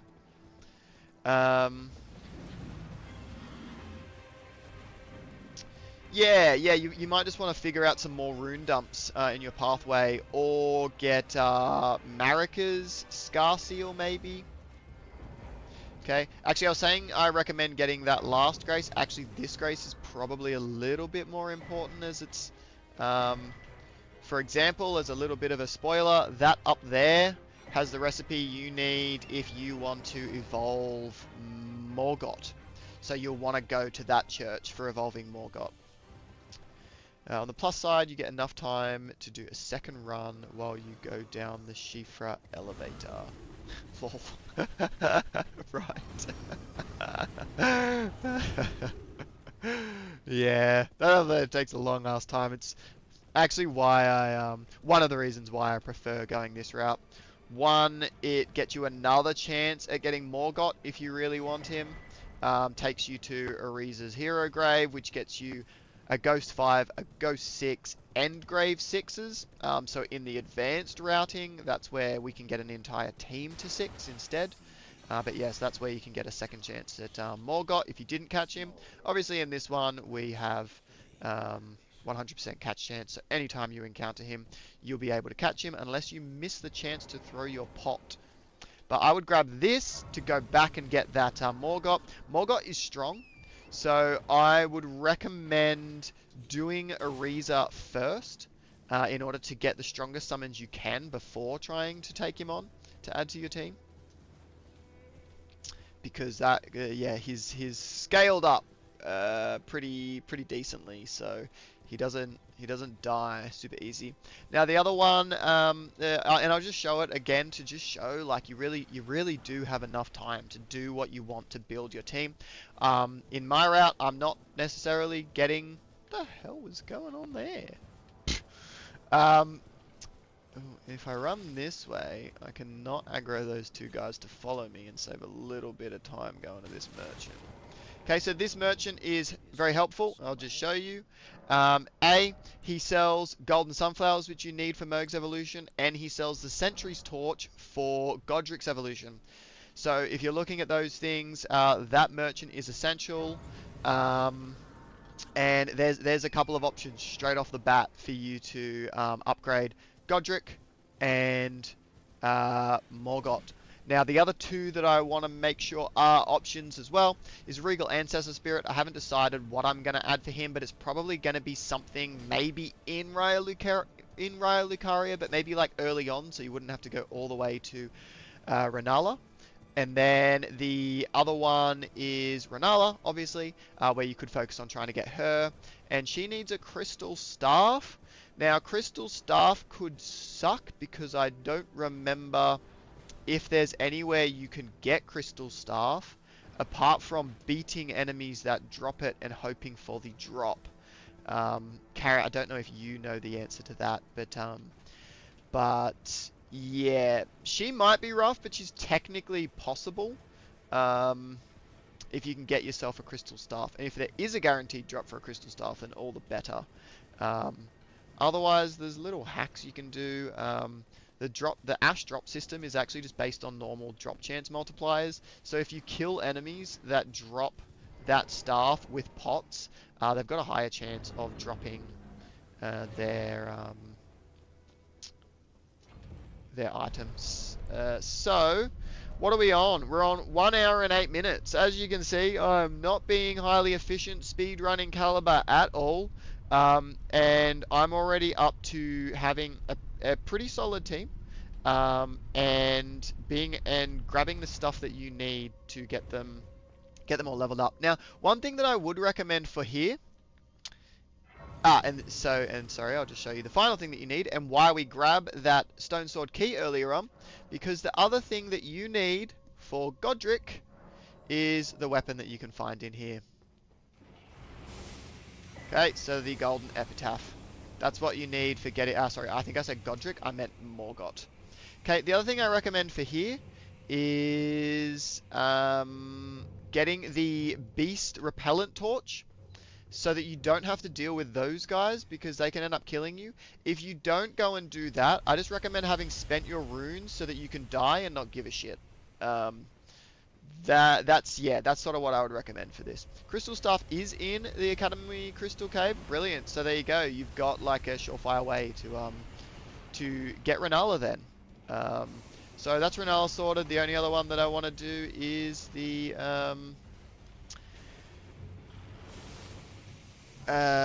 Ancestor Spirit, the Regal Ancestor Spirit. If you've got any recommendations, okay, we go this way, we go here, we go in here, we grab this. Okay, we watch. We have a look. Okay, and we run down. Okay, we go around here and we grab this. Okay, and we've got everything we need there, right? So, if I wanted, for example, I could just quit out here. I don't know what's going to happen if I quit out, but, to give yourself more time if you want to try and get back, if you're freaking out. But for me, I don't really have a lot of runes on me, so I'm pretty happy just dying. Rotten Variant only drops from the Crystallians wielding it. Yeah, so that one's a bit tougher. I think it's Radahn who evolves with that, so that you've got a much lower chance of actually evolving. But Renala's good. Kara, if you've got any ideas for what I could use to upgrade the Regal Ancestor Spirit as a good option as a fourth Evo option early game, let me know. Anyway, so that's Ori's a Hero's Grave. Last thing to do is just finish off our team. So what I was thinking for this one is a bit of a rot-oriented team. Just a bunch of stuff that's easy to get. And so I think what I'm going to do is I'm going to go and grab the Miranda Blossom, because I've got the pages nice and strong now. So where's that put me? There. Beautiful. 3,000. I don't mind losing that, so that's fine. I'm just going to leave with that.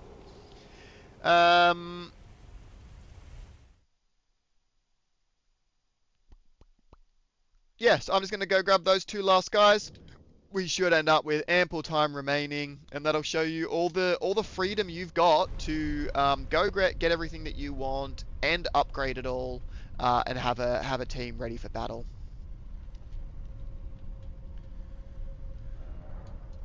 All right. Don't remember getting. Oh yeah, I did get that.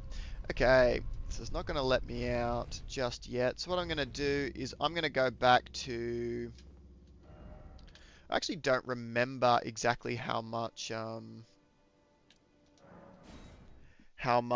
the Miranda Blossom costs to summon. How are we doing? Okay, I got fire pots and I've got my pages, so that should be able to take care of the Miranda Blossom, no problem.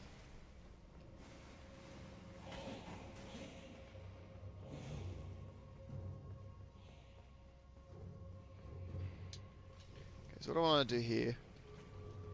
Summon his attack like there, but summon my pages here.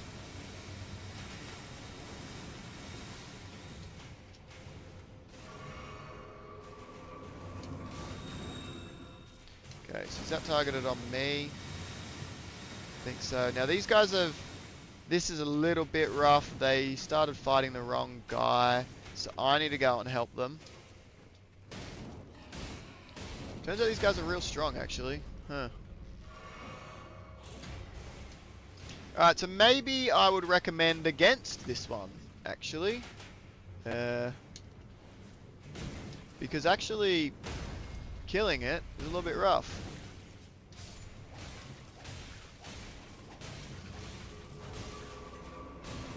Yeah.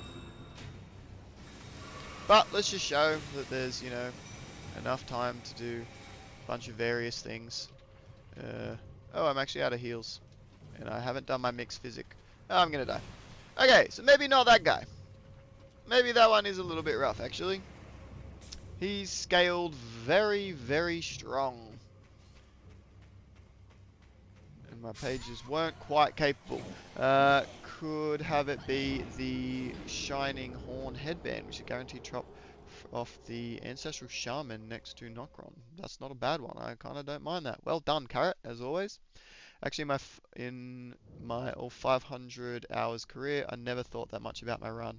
That tournament is like contest. It's like control test, yeah.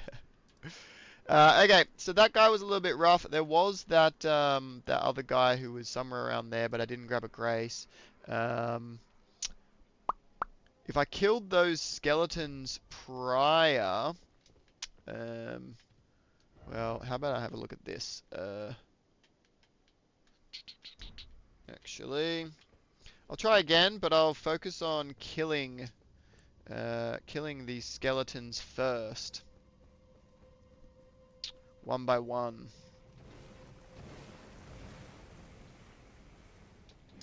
Okay, step one.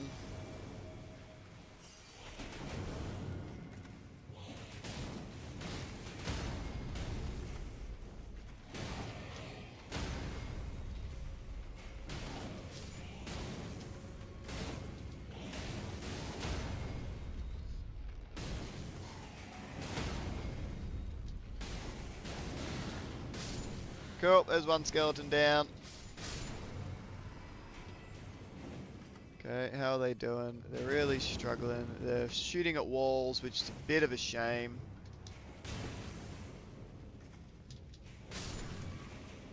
Okay, so we got to get them off them and then take them down, hopefully, to fight this one.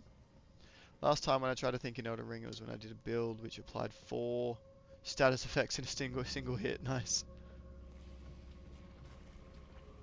Okay. Get him to focus here. Okay. Pull you. Okay. Unfortunately, it's all going really, really badly. So, I think I'm going to find someone else for my final summon because my guys are just being absolute idiots. Yeah, which is a big old shame. I mean, we got one guy. He's doing a lot of damage, so... Alright, we can do that. Cool. I mean, this is just going to act as quite a good example on just how much time you have. Okay, what I'm going to do is I'm going to pull my guys down to here. Hopefully that's worked. Yep, beautiful. Alright, and then oh, I was in there. That's not quite what I wanted, but that's okay. The boys will be able to take him down, and then we just throw the pot when we're ready. Crucible Knight is really good. Absolutely. Crucible Knight is phenomenal. So absolutely recommend getting him. He's in Limgrave, so very easy to access as well. Yeah, a great option. Okay. Nice. Alright, so we're getting there. Probably like that. Along with a heal. Okay, Rotten Miranda Blossom. Beautiful. Thank you very much. It gets me what I want there. I don't remember how much it costs to summon, but we can see. We will head on out. And... you can't say Crucible Knight is lame. Diggum will come after you. And yeah, Crucible Knight is just, yeah, it's just a very, very good summon. Yeah, his defensive values are crazy. Okay, we can get a few more flasks, as you can see, as a part of this. Cool. So, that gives us, right, heaps of flasks. All on +6, so we're actually able to recover quite a bit. So we got one of our guys. Pop him. Here, 229, so we don't quite have enough to do Rotten Miranda Blossom as is. Actually, wow, it's more expensive than I thought. Wow. And then the other one that we'll go and get is actually, how about, what's the closest one? A Gill Lake North, maybe? I'll go get some land squirts, because why not? We'll have a rot-based team. See how we go. Might have to give up actually on the Rotten Miranda Blossom because it's very expensive to summon. It's very expensive to summon actually. A lot more than I thought. 229 is kind of bonkers, and we're already a bit low on runes.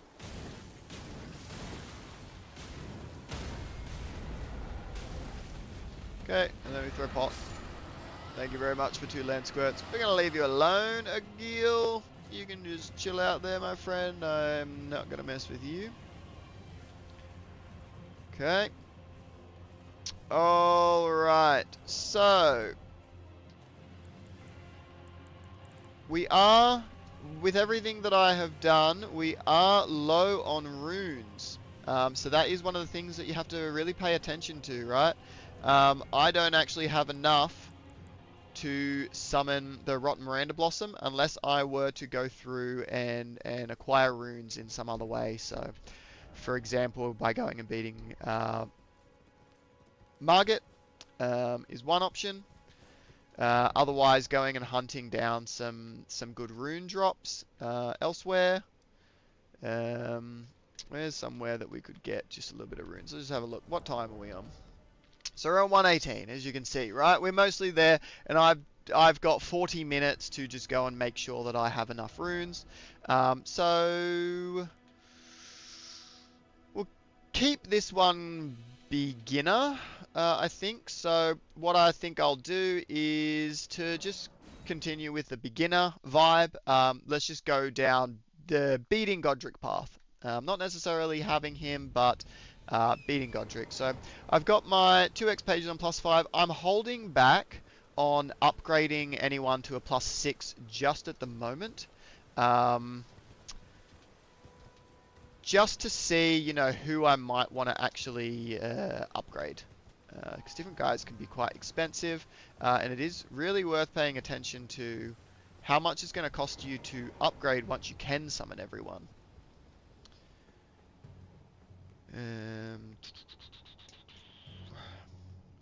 Radahn is a really good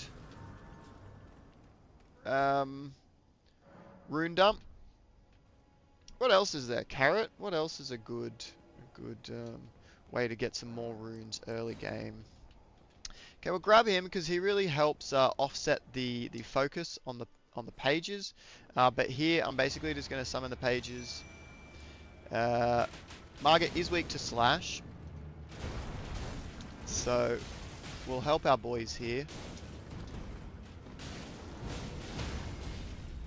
And just help him take him down real fast. Okay, he's going to do his thing here.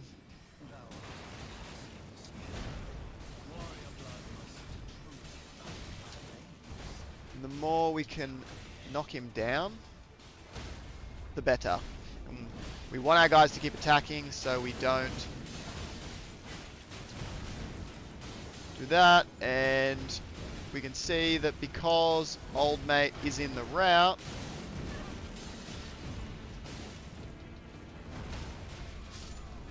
we can catch Morgott as well. So just show you like all the extra guys you can grab along your pathway, right? Get another talisman pouch, which could get us the FP that we need in order to summon our team without needing to spend any more runes. Okay, so we grab ourselves the 13,000 there, which is going to help.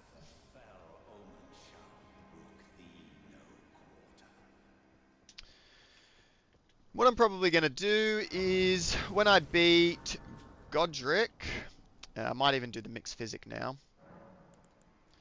Mixed wondrous physic, we'll do a heal and we'll do a defense. Well, is easily cheesed. Yeah, okay. That's a fair one. How many runes does Niall give? I'll use a main gate, thanks.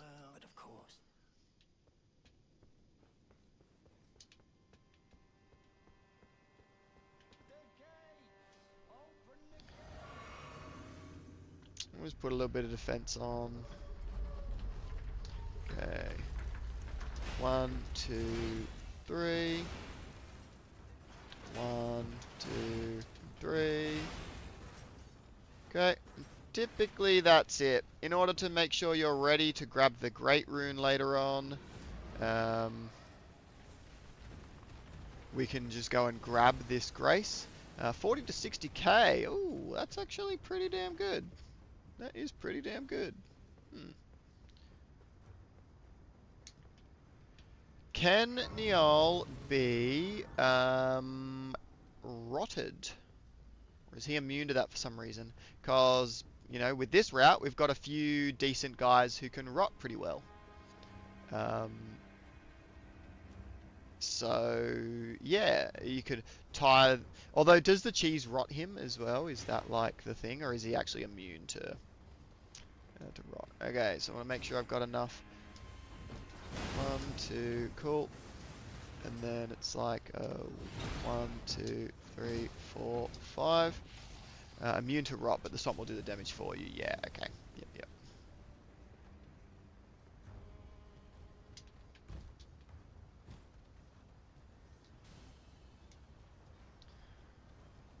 Okay. Now, we could grab Nefeli here as well. For the battle, she could probably lend a hand. So what I'll do is I'll run down to Nefeli, quit out to get rid of the birds, and then hop back in.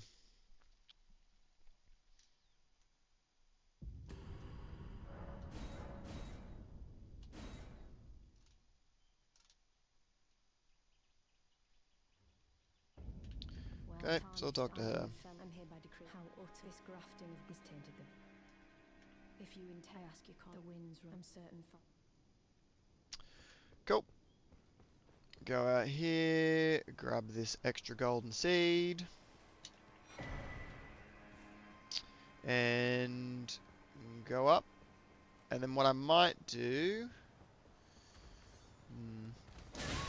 Oh, I messed that one up.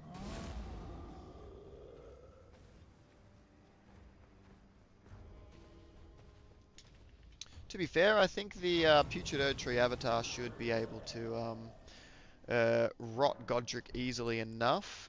And I can summon it, so I might just go that one for the moment. Even a level 1 should be fine. Level 1 followed by some pages can probably take him.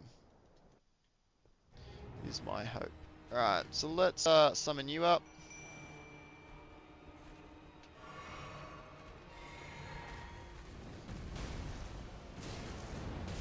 Oh. Wow. Huh. That was a little bit worse than I thought. Wow, okay. I wonder if that wind is strike damage.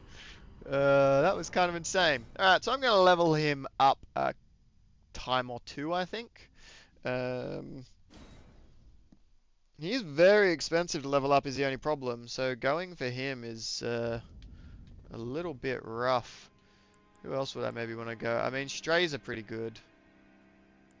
Marionettes are pretty good. I guess let's just see who we can level up with the runes that we've got. The core run that I was showing you is basically already done. We've got most of what we needed. It's just then you figuring out how you want to get more runes and stuff. You're gonna fight someone after 2 hours? No, I'm not. Unless Carrot wants to jump in and have a little PvP battle with someone he's put together. So it's 12,000 to upgrade them, which is kind of crazy. But I could go for high pages on +6, but I'm only allowed 1 +6. That's sort of a big ask. Maybe the strays are gonna be the way to go, and I'll keep them going. Take them to 5. I can certainly jump in. Okay, sweet. Let's do that. We'll have a little battle afterwards. Okay, let's continue on. Stormvale main gate. That's not the one I want. It's over here, isn't it? Secluded cell. Yes.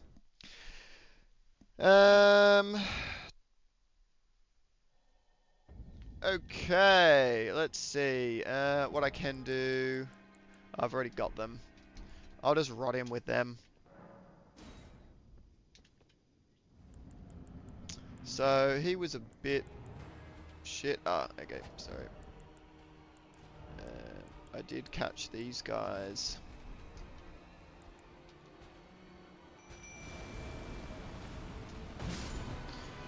Huh.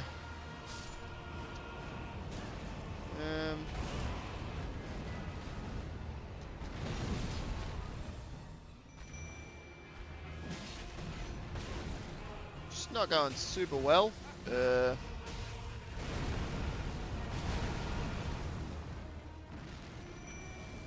Alright, go for it, boys. He's just gonna murder them. Alright, why are they dying so quickly? Something seems wrong. I mean, sure, they're level 1. Maybe I just usually do have them leveled up. Alright, sure. We'll go for pages then.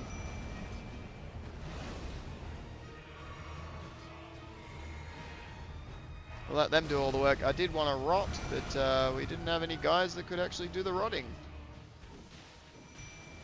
Alright, cool. We'll let them do most of the work then.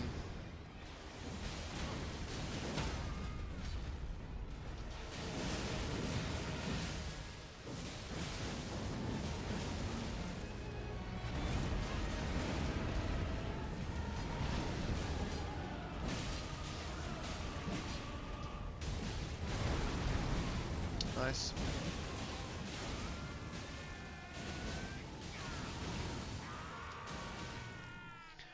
Okay, and then we will run on in.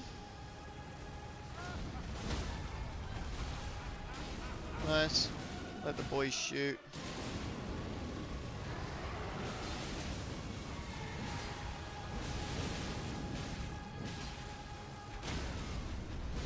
Alright, and then we'll be basically finishing him here.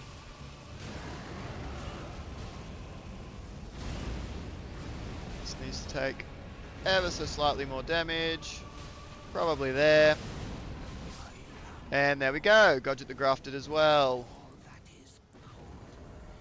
I'm not going to bother with the foul foot here.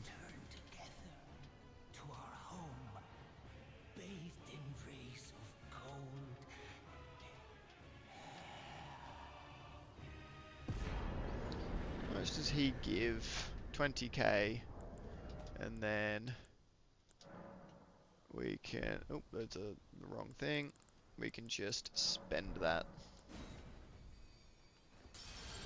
Cool, giving us a little bit more. That's funny. Okay, it takes us to 45k. Hello? Lol. Pretty sure you're meant to have despawned here. It's kind of funny. Alright, cool. So, cool. We've beaten him, so we can now go and grab this one.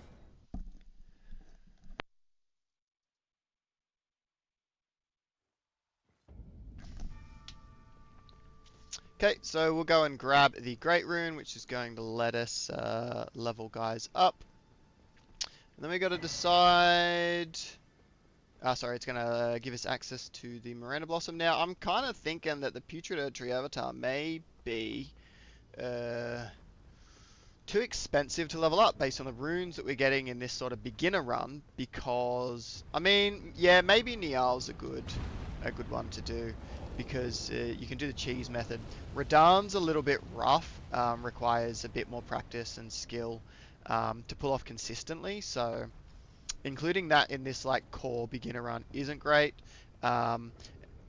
Maybe other summons are actually going to be a little bit better. Maybe we'll go for Miranda Blossom and Crucible Knight or something. Because Putrid Tree Avatar is insanely expensive to level up. I haven't really factored that in with this easy route. We could shift it to...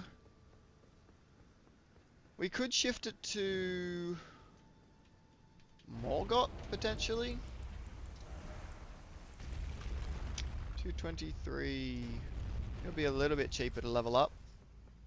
But yeah, as you can see, runes sort of become one of the key limiting factors. So getting enough runes is very, very important to make sure that you can do what you want.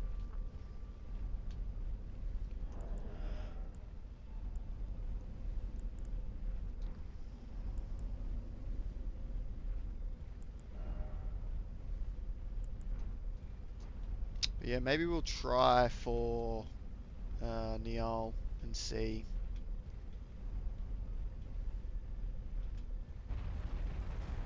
Okay, so we'll go grab the Great Rune.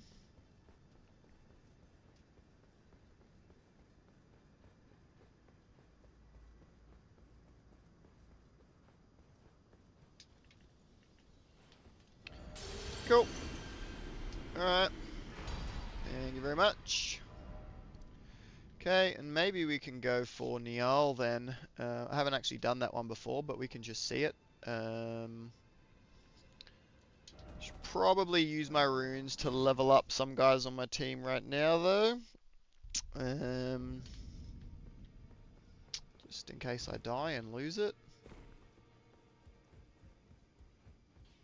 Greeting, are you here for spirit? Spirit tuning, so yep, I'm gonna go. So I could level him up a few times, but oh boy, is it expensive. I could just commit to pages +6 because they're pretty good. Alright, so the Rotten Miranda Sprout's been struggling. These guys are also 12k, so they are very, very expensive. Maybe they need a bit of a cost reduction.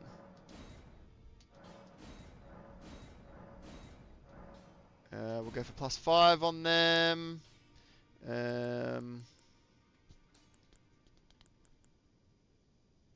mean, Niall's probably weak to pages, right? Fuck it, I'm just going to show off the capacity of pages on +6, I think, is the one that I'm going for, because at this point it's not looking like I can really afford anyone else. So I'm just going for pages, and I'm probably going to go Miranda Sprouts.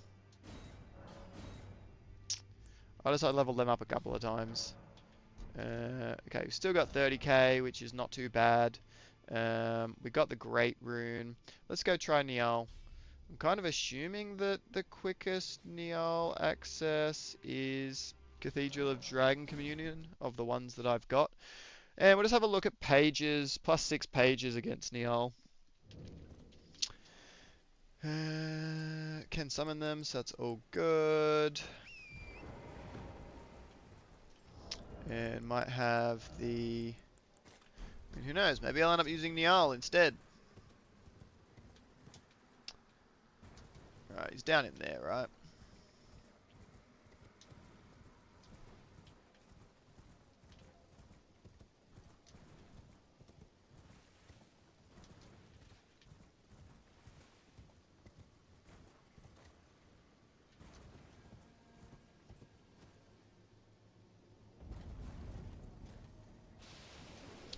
Yeah, I was going to level those guys up as well. Now, I know, is it Millicent? Millicent invades you somewhere in here, which ain't ideal. I don't remember where. But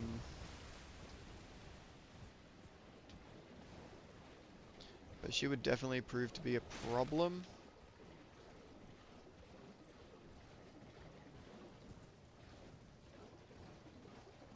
Okay, so I'm just going to grab this. Alright, let's just see how pages go.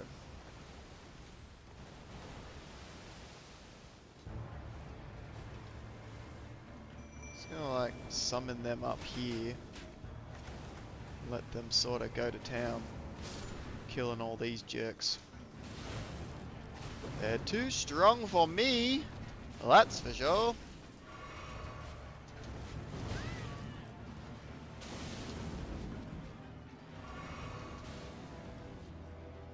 Alright, having them focused would be pretty nice. What's this? Can I wield it? Kinda looks like I can, which is good. Okay, so I can help him out.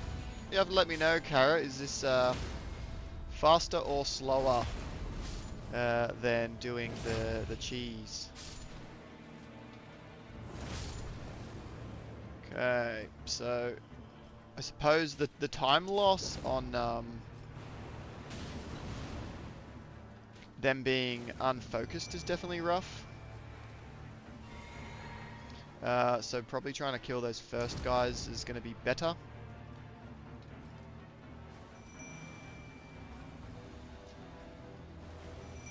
Cool.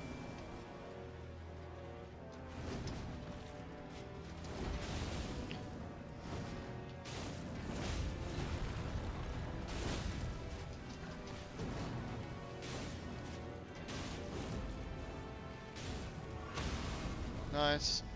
Unfortunately, I was a bit too far away. Ouch. It's pretty bloody dangerous, I'll tell you that much. Oh, my game crashed. That's a bit of a shame. Yeah, that's a big shame. Where am I?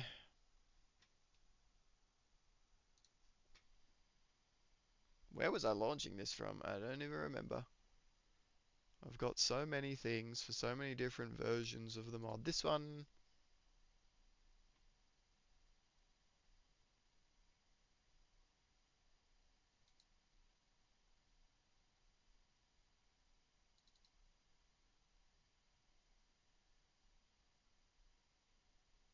I think it's this one. I hope it's this one.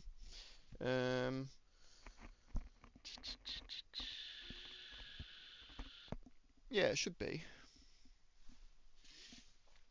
faster to bring him to the cheese spot than summon, since his archers don't move.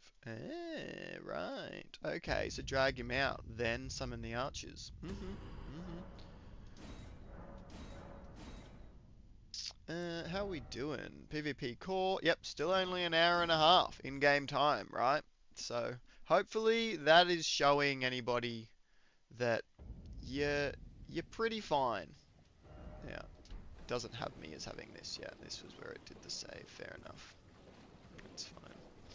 All right. Well, maybe I'll bring him out to the old cheese spot.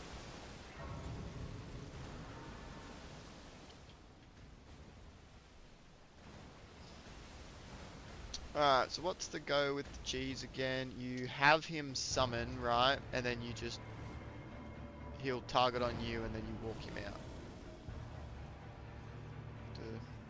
Gonna... Oh. Come here, you jerk. Not even over there. He's slow, isn't he?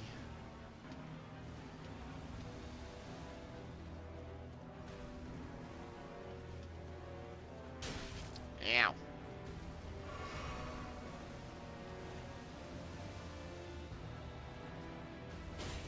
Okay, they do shoot through him. Fair enough.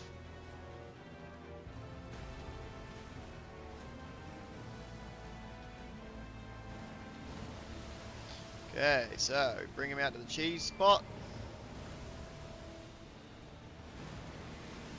Get on torrent.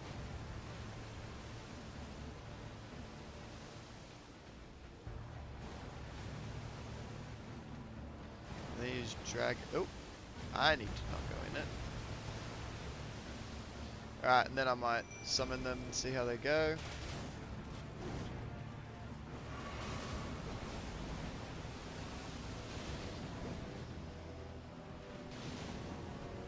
I mean, I will admit, they're not doing as good as I thought they would, damage-wise. So yeah, it seems like you do want the cheese to be doing the work, hey?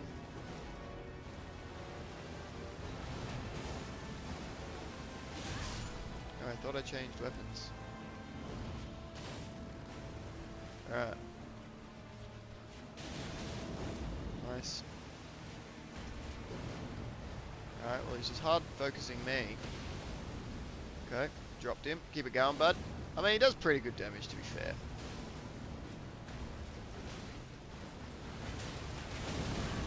Oh yeah, I don't want to be there. That's not good. Yeah, I don't know, he's a little bit hard.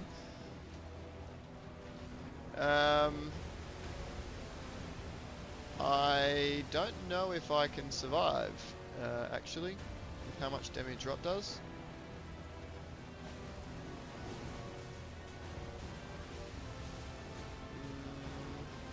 So...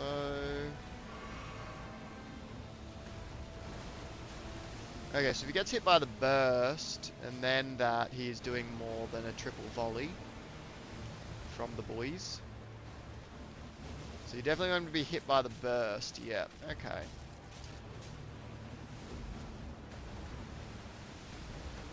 Yeah, I don't think I'm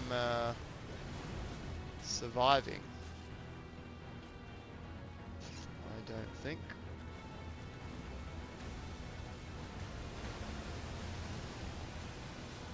The rot's just going to keep on going. Ooh.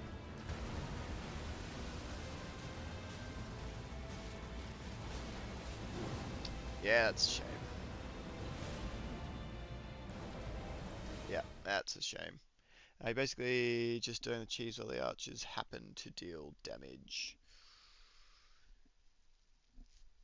Yeah, I suppose there's probably an even faster way to balance the two. I found just then, my first time doing it, I found that the archers were then making him not be standing in the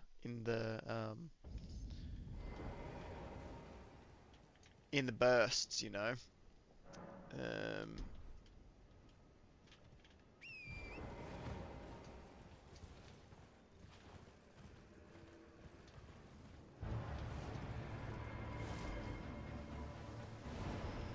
Okay, now will he just aggro me all the way over here, start walking towards me, or not? No. Jesus. So if I'm too far away, he buffs his dudes instead.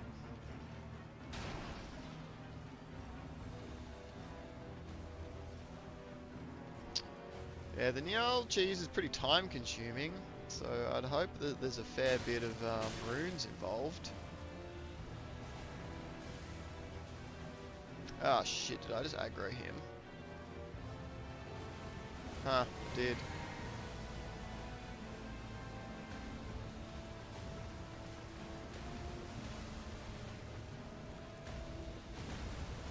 Oh shit, that's actually coming at me. Well, that's not great. Is he gonna come over as well? Well, we'll see what our boys can do, I suppose.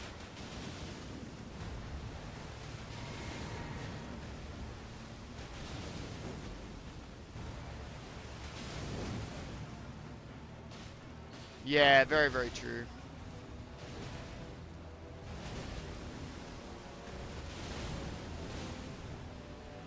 So that's been mostly them taking care of that damage.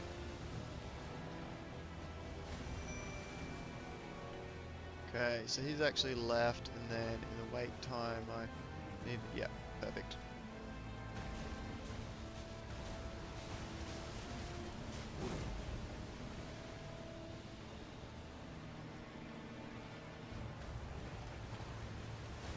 Ah, crap, I did the wrong thing.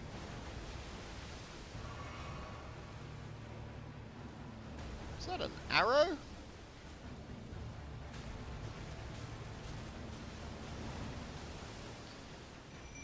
Look at the boys up.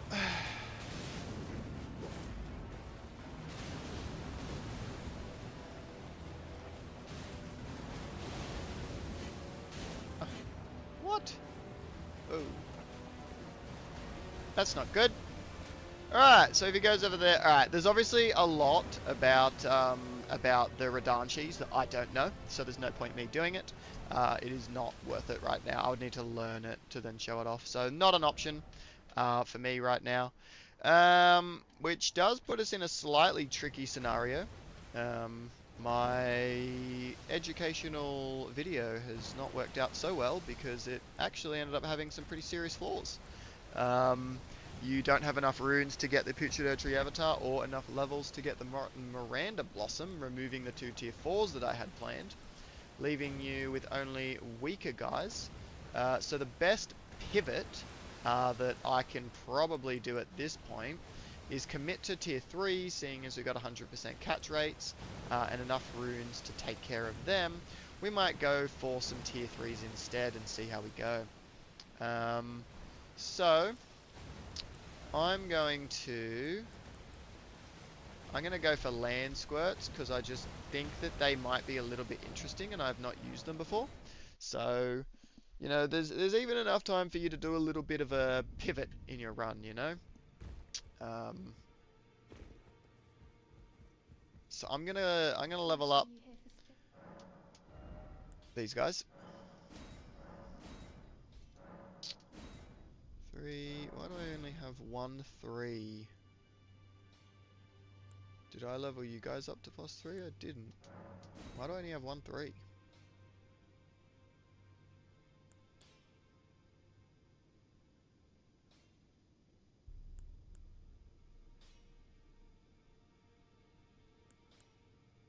Why is that blue? That's weird. That might be a bug. Let's go take on, I don't know, a Crucible Knight? Where the heck is that? That's Stormhill Shack, right? I've only got 1 Stone Sword key, I think. We don't need one for Crucible Knight, do we? Alright, I need to see. Beautiful. Beautiful. Alright, let's see how they go against the Crucible Knight.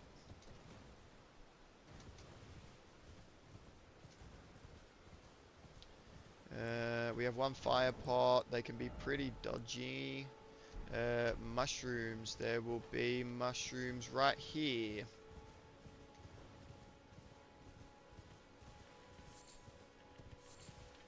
Oh, and I could head back to Carle just to grab a few more pots, actually, just to top up. So if you run out of crafting, you can just go to a shop and top yourself up.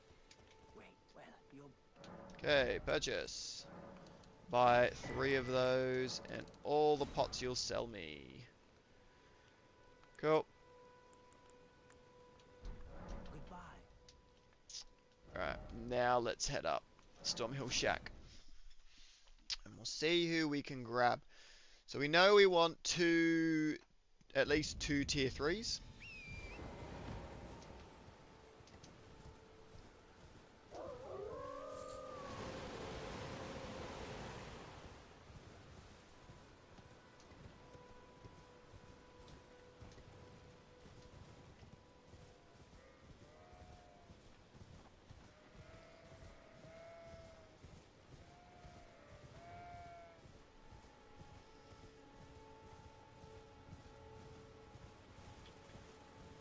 Okay, and I'm gonna try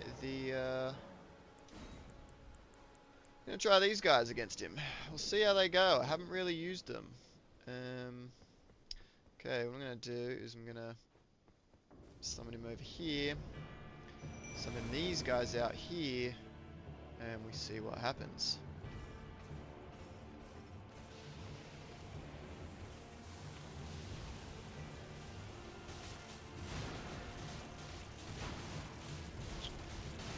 Well, I mean,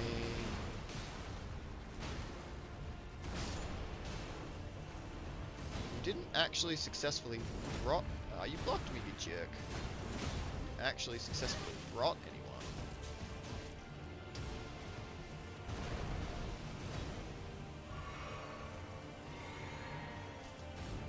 Okay, I need you back in the fun zone. Come back, friend.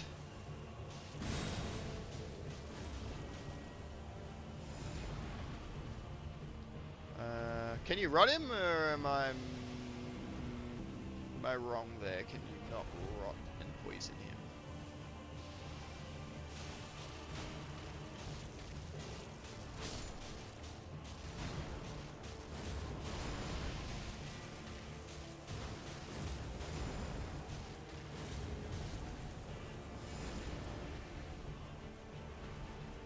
Well, I would say regardless, I'm pretty impressed.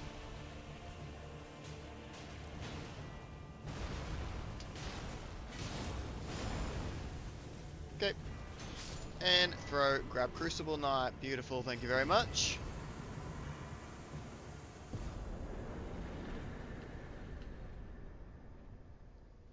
Get just a couple more runes. We'll go and try Ancient Hero of Zaymor as well. Maybe Crucible Knight is just immune to rotten poison, and I forgot. Or maybe they deal a real small amount of build-up. Or maybe something's bugged with my rot nerf. So, although they didn't poison either, I don't think I'd change anything with poison. So, alright. So next up, we're gonna go and do Ancient Hero of Zaymor, who is just by the Firth Church of Marika. Ooh, I will need a Stone Sword key for this. I don't think I have any.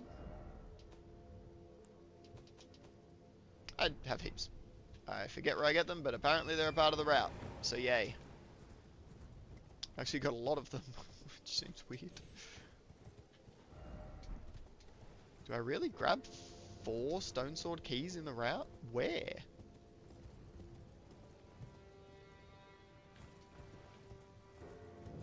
I have no idea.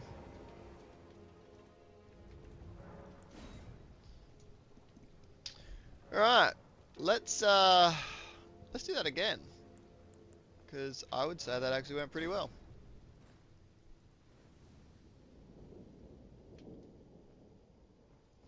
Alright, so run over here to summon. Drop you guys. Heal up. And let the boys go to work. Oh, it's probably not going to be great. I think I managed to help them dodge it. Okay, come in here. Come into the fun zone. Yep, there we go. That's what I like to see. I mean, the damage ticking of it is actually pretty good. Oh, that probably wouldn't be great for it.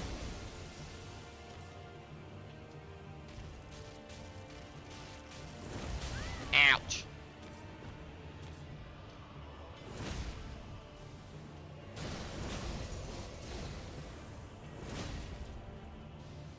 Okay, now you're probably gonna do like a big move or some shit. No.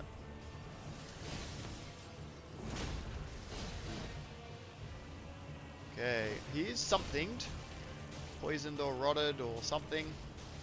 So... Oh, yeah, that's gonna hurt.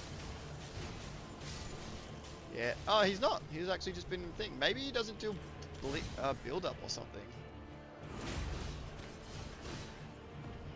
Okay, cannot believe I dodged all that. Okay, do your thing, boys.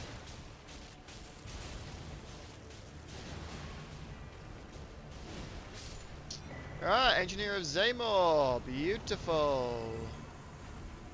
Okay, so we're going to pivot to those two guys.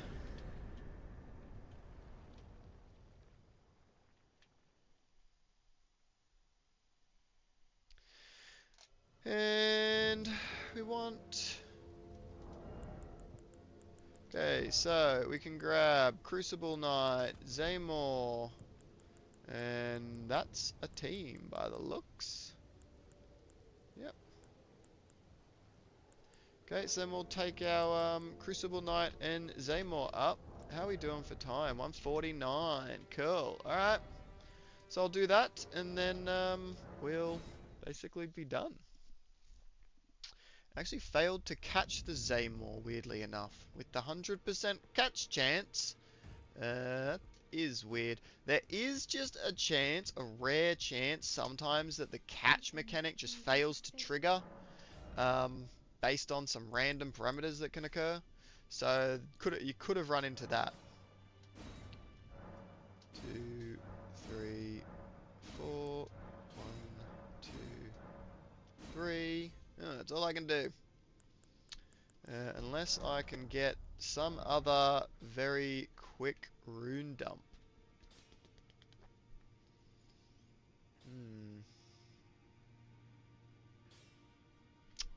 I mean... Not there.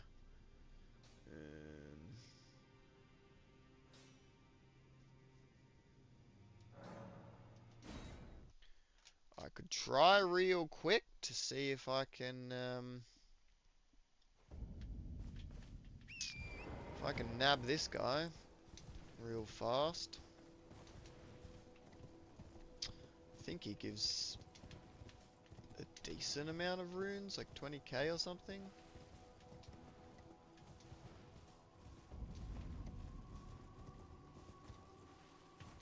Should be fairly fast to kill.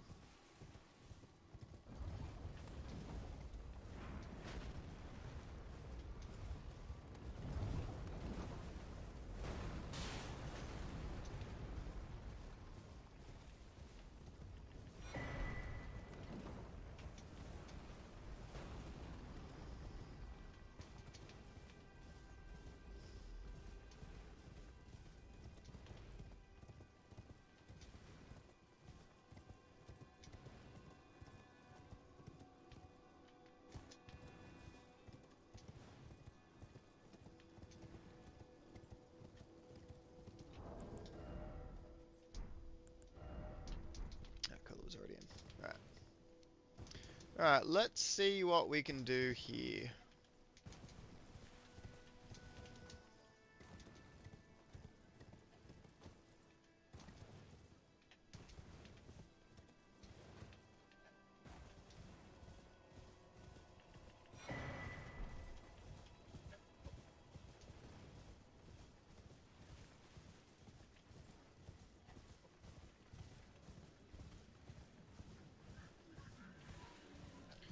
Okay, let's see, eh?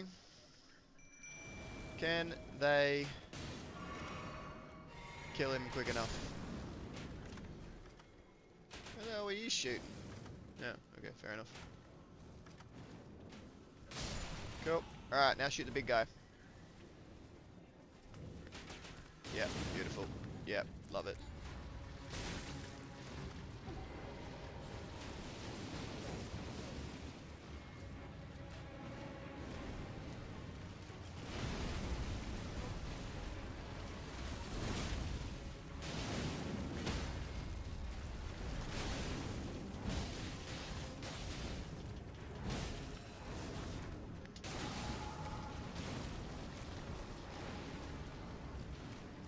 Okay, you should be about to die. Just shoot like another time or two. Come on, guys, why aren't you shooting?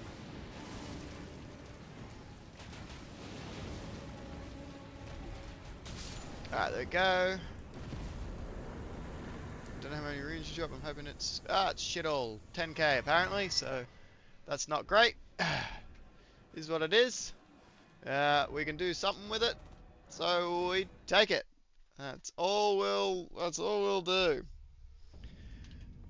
I think it can get me where I wanted. Just barely. Greed, are you here for Spirit tuning. Ooh, not quite. So we want these guys on +5. I am down by what? Just over 1,000. Did I collect any more? 400. Nope. D3. Where can I get a few K runes real quick?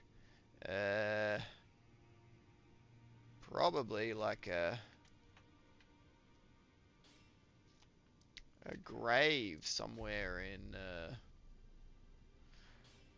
I'll maybe what I'll do is I'll try and come up with a few like emergency go here to grab like 6k runes, 10k runes, 20k runes or something.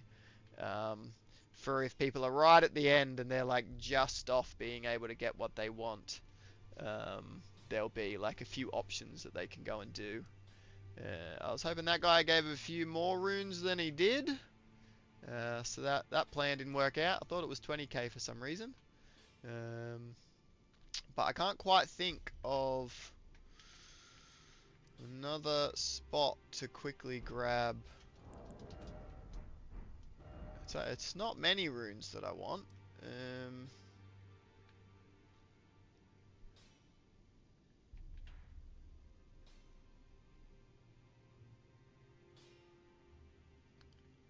Not seeing a graveyard there. I know there's a graveyard somewhere in here. I just don't remember. And I didn't grab that one, did I?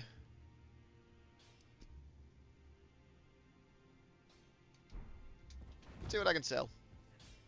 Now, those Alva Chad find them well. Sell. What do we got?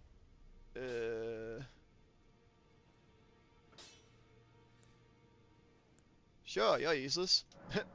Ta-da! Greed, are you here for spirit?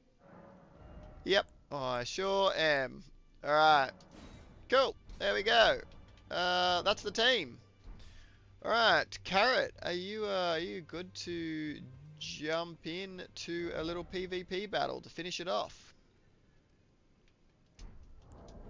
I do. 155. Cool.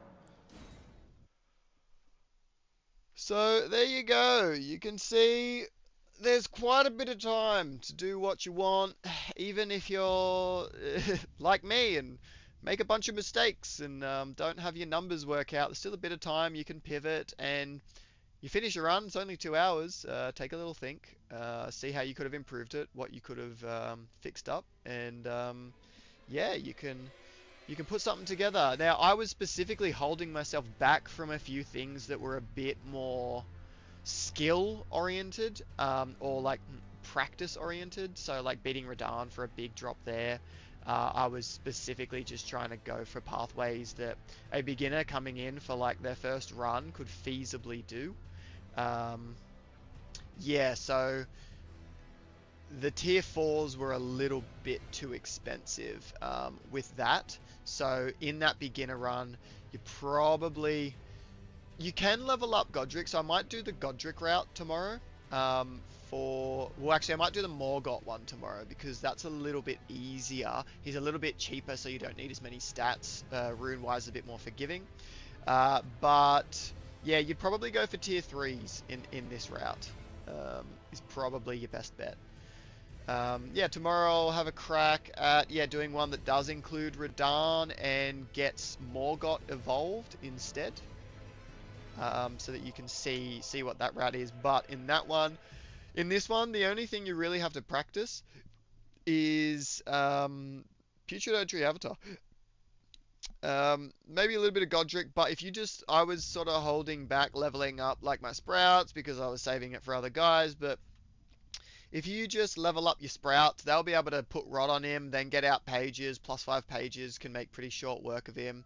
If you did get the runes to level up Putrid Avatar or someone else, they'll make pretty short work of him, so he's not really hard. So in this one, the only thing where you really actively need to know what you're doing is Putrid Avatar. So you can practice one thing and be good to do basically this route. In the next one I'll show you, you would need to practice Radahn, and he's a lot harder than the Putrid Avatar. But Radahn and Putrid Avatar, and then you'd be able to do everything that route unlocks. If I can think of another easy rune dump to skip Radahn, I'll put something in. But at this point, I'm not entirely sure. Radahn is fairly doable with Rot, but Rot has been nerfed a little. So it's not the, oh, I do this and I win that it was before.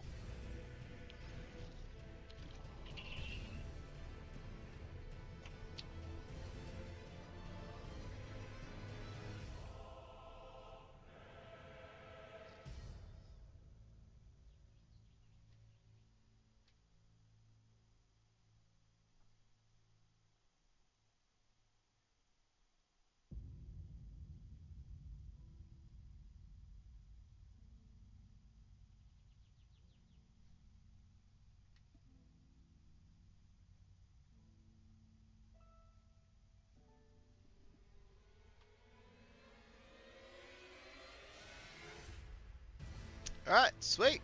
Let's jump on into a little battle then. As always, might get you to host, Carrot, because I think your internet might be a little bit more consistent. And we'll do our battle where we always do our battle, I suppose. It's probably going to be the site of the tournament. Just, you've got a little bit of everything with it. So, yeah, we'll probably do the tournament there. And in future tournaments, we can do other ones. Do we hop into a voice call? Yeah, sure. Let's hop on into a voice call. I'll turn Discord sound on so that they can hear you. And we'll jump on in.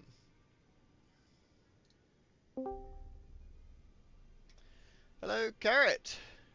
Hello. How you doing, buddy? So my run went until 159. Okay, nice, nice.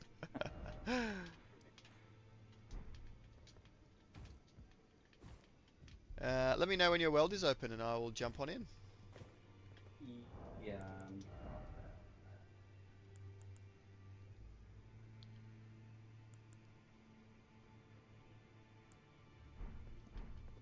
And then password is LOA egg. Is that correct? Yeah. Yeah.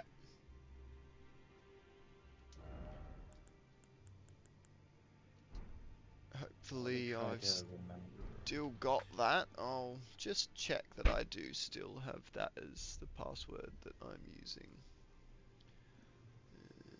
This one. This one. Yep, cool.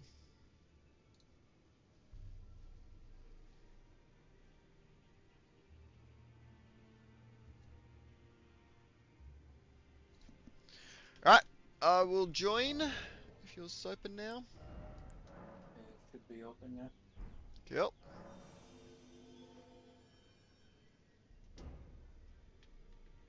Let me remember how to use this. Item. House. Ah, yes, I will need to get us the talisman, won't I? Prince of Death. Sis. Oh, if you just want to grab 2. Yeah, sure. Beautiful, thank you. Should be good to just close out of that.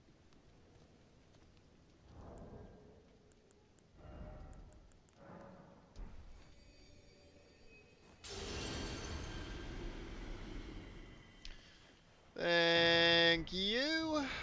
Cool. Alright, Prince of Death Cyst.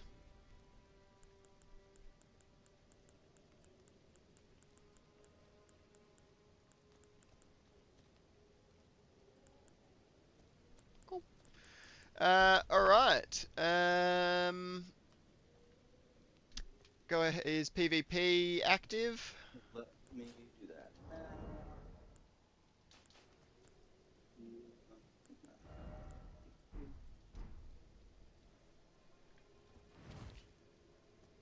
Alright. And then we can do a little punchy punch. Okay. And then, what do we need to do? Like, wait. What do we find? Typically, summoning someone was the best for synchronization. I mean, we should be good to just... Yeah. We'll just test it. I don't think our first summons are going to be too indicative. Yeah. Alright. And a go.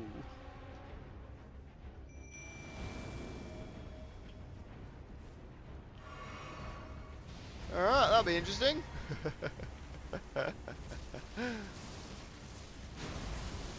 Oh. Admittedly, my summon is not especially upgraded. Yep. Still does so much damage though with that attack. Now, lucky for you, these guys. That one got poisoned, so it exploded. That's right. Oh. Uh-oh. Uh-oh. Uh-oh. Oh wow. Oh, that's so funny. Bit of a chain reaction there, huh? Yes. Oh wow, that's so funny. That is Well, that simplified things for me. kind of cool. I'd love to see what that did against enemies, like applying bursts of Yeah. Yeah. Well, I'll leave you with him. Have All fun. right, cool. Cool. Sounds good to me. Is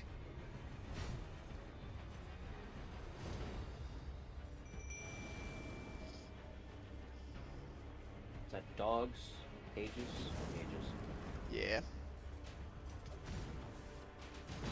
Who did you end up bringing to +6, by the way? Pages. These guys. Pages? Okay. Yep. Definitely an amount of latency today, I'm noticing. Yeah, okay. Yep.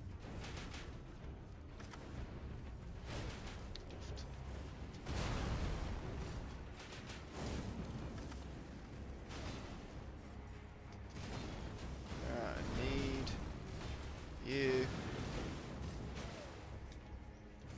to come here. No, he's not going to. Alright, can I pull you this way?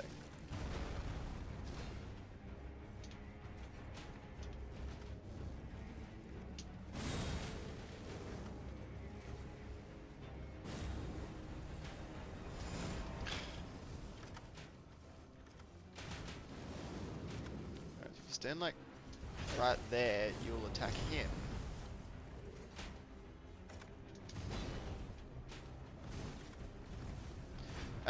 Question, do we have Prince of Death Cyst on? Did you get the right one? Increase summon during aggro. Yeah. I wonder if it broke for any reason? Because that was weird. Our summons were definitely... Kind of dancing around each other for a second.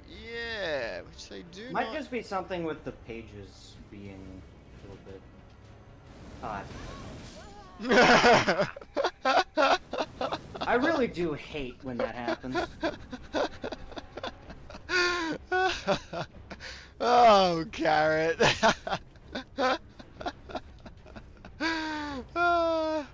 Yep, you always gotta be behind a wall with pages. Let me.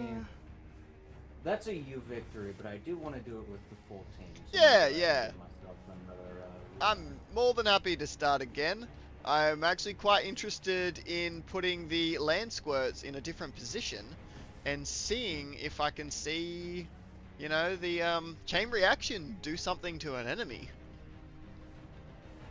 Let's see.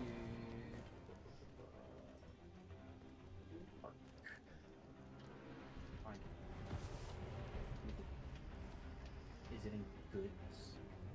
Yes, it is.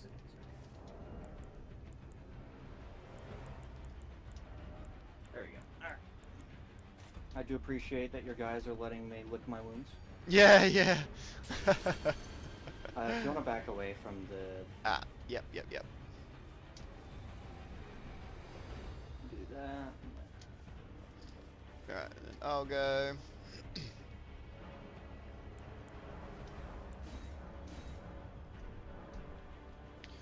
Alright, we'll go again. A punchy punch. Oh, yep. Just to be sure, we do still have the... no. You're doing the floaty thing again, and last Definitely latency issues, yeah. time... I might Alright, let's leave. try that again. Yeah. So I could hit you, but you Yeah. can't seem to do it. Alright, yeah, Alright, leave and rejoin. Yeah. Alright, separation missed.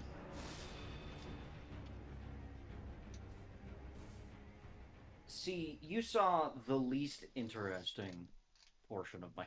Uh-huh, yeah. Okay, and then rejoin. The world should be open, of course. Yep. How'd your Baldur's Gate run go?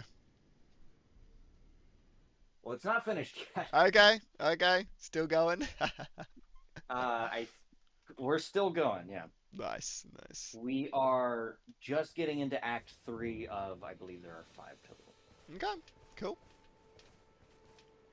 Alright, let's see. You hit me that time. I Yep. can hit you. Cool. Alright. We'll go again. In a 3, 2, 1, go. You know, I had a feeling you might choose to do that. That one is unupgraded. Yeah. For reference. Very fair, very fair. Yeah, and smart man hiding behind the wall. Alright, pages, come to me! Nuh-uh. Alright, boys. Alright, now you Okay, can fight him. don't listen to them. Alright, fuck him up, boys. Pew, pew, pew. Oofed. Yeah, nice.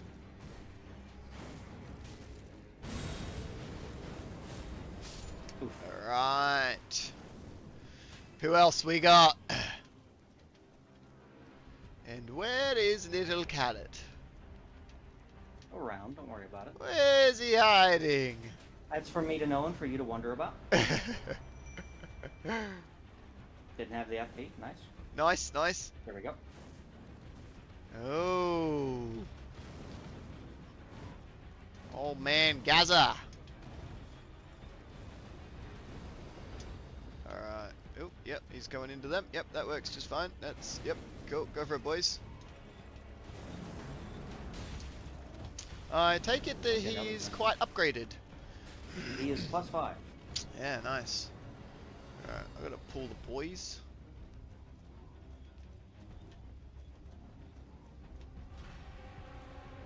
Alright, and then activate attack again, go for it.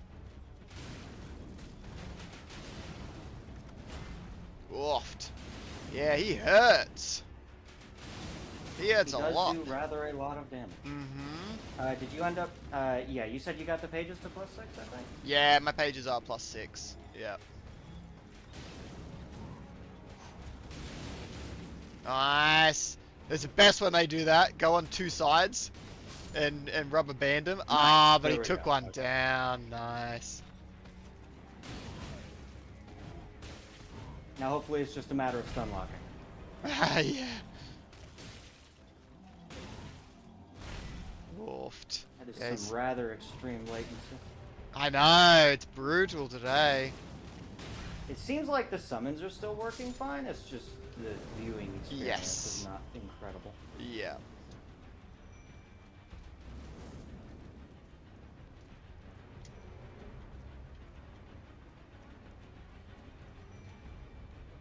Go. Do the shots. Murder him dead. Nuh-uh. Alright, who we got now? Oh, and look who it is! Does that look familiar? I've seen these guys before. Holy latency, okay. Yeah.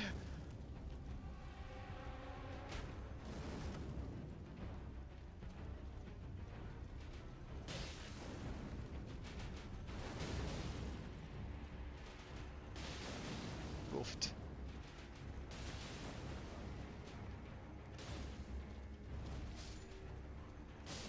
Oh, nice, nice. Alright. Alright, what do we got here? So it's these guys, and we know what these guys like to do, so I think I'll go for these boys, I reckon. Not yet. Oh. Uh-oh. He's strafing! Alright, cool, we're good, we're good. Alright, go for it, boys! Teach him a lesson. The good old marionettes.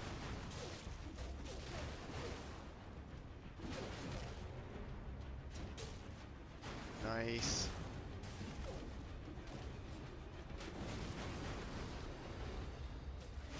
Yeah, well done, lads. Alright.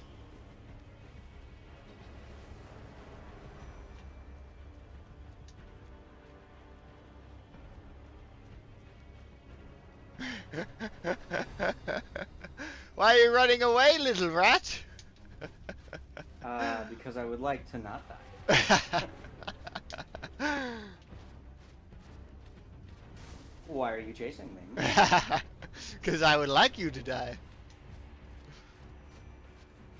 Alright, who we got next?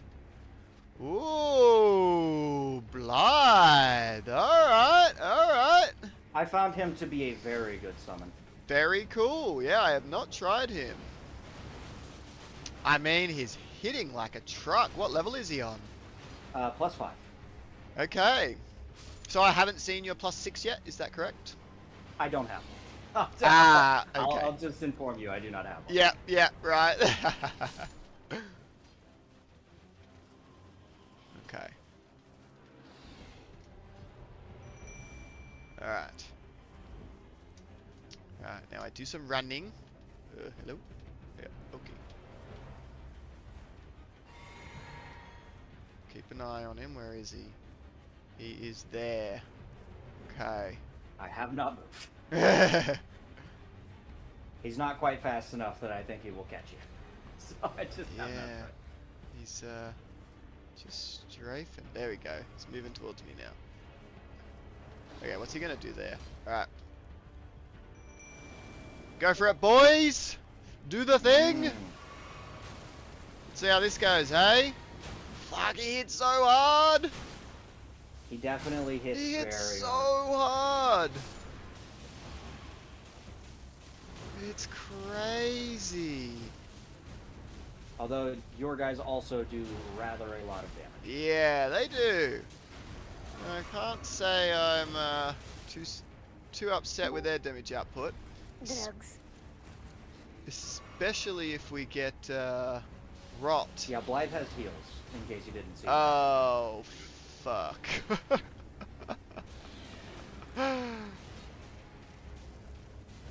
Yes, the heals. The heals is big. Alright, we hope for a rot as well. I think you have been poisoned and rotted. Yep, nice. I mean, that's exactly what I was looking for. But damn, man, he's crazy.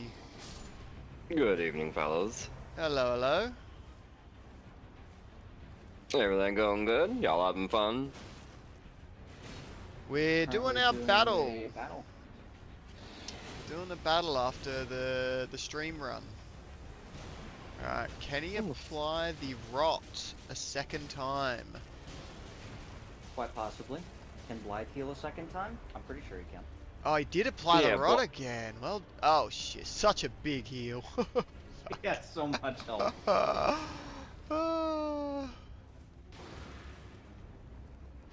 You know, Blythe should be able to heal and full to like 2-3 times. Yeah, is it 3? 'Cause 3's bonkers. He's healed 2 times so far. So Yeah. If he needs to heal a third, then this would Fuck. That's crazy. Alright, I don't think strays are the answer against him. I do think it's Crucible Knight. He's probably the only one. we will see. Okay, still not ready. Alright, Crucible Knight, what can you do? Whoa, alright, cool. That was entertaining to watch. He's putting in work, my boy. That plus the rot is pretty good.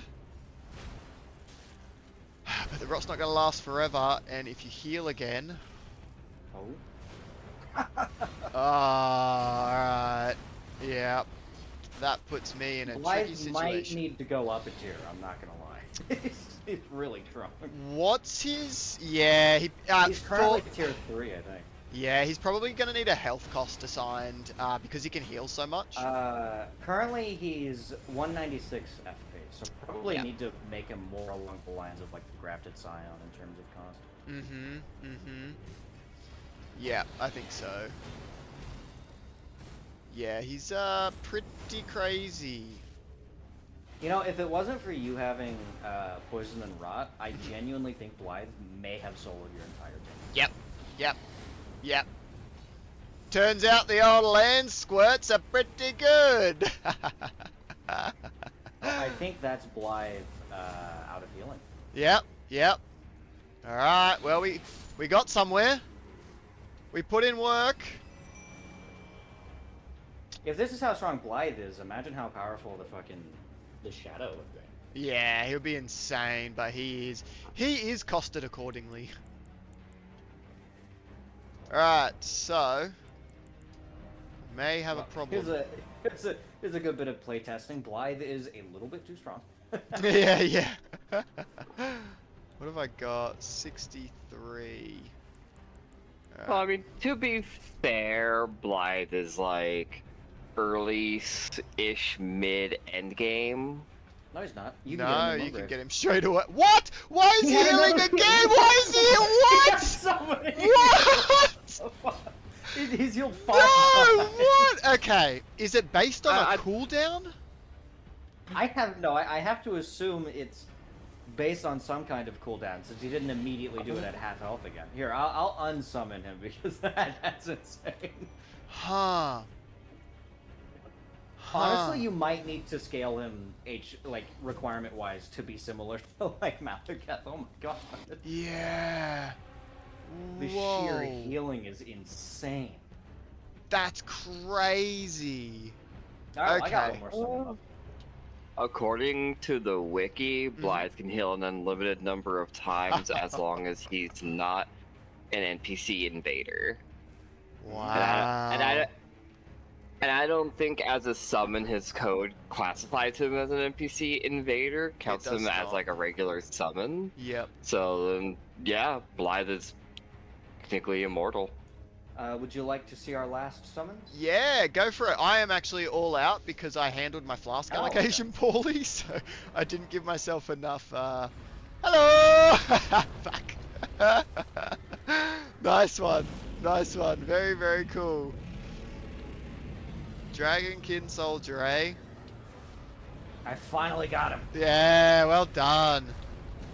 Very cool. Alright, I'm gonna fight him with my torch. Come get, bitch! This is, by the way, the variant with the ice lightning. Really? Is that Yeah. because that's the only one I put in, or because you actually went and beat I that one? believe it's because it's the only one you put in. Yeah, sounds about right. So maybe you could have it be like an evolution where it turns into the ice lightning. Yeah. High enough level. Yep. I could probably do that. I could shift it to have a basic one. But damn, okay, well done, cool team. Blythe, I'm gonna have to do something about Blythe. I'm gonna have to do something about Blythe. He is so strong with that infinite healing, and it's not like small healing either. Yeah, it's chunk. It's big. It's like half his health bar every time. It's literally like 70% of his HP. Crazy. Yeah. Okay. Shit. What am I gonna do about Blythe? Because I want to release one more update today that just makes Regal Ancestor a valid option for an early game evolution summon. And so with that, I might include just a Blythe patch. That's probably going to be the last update that I do prior to battle. Anything else that is found, well done. Keep it a secret and don't tell me, because otherwise I'll feel like I need to patch it. Yep. The Dragonkin Soldier. Oh yeah. Yep. All I have to say is if Carrot's team is what I have to look forward to during the competition, I am screwed. Admittedly, I think that unless someone comes in after doing a lot of practice, I think me and Don are probably going to be the two likely winners. if Well, Don participates. actually, Carrot, what I was thinking is you and I are going to handicap ourselves.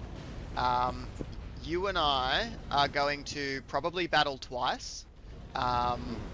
We're going to do an exhibition run. Of course, if you're keen to do all this, of course.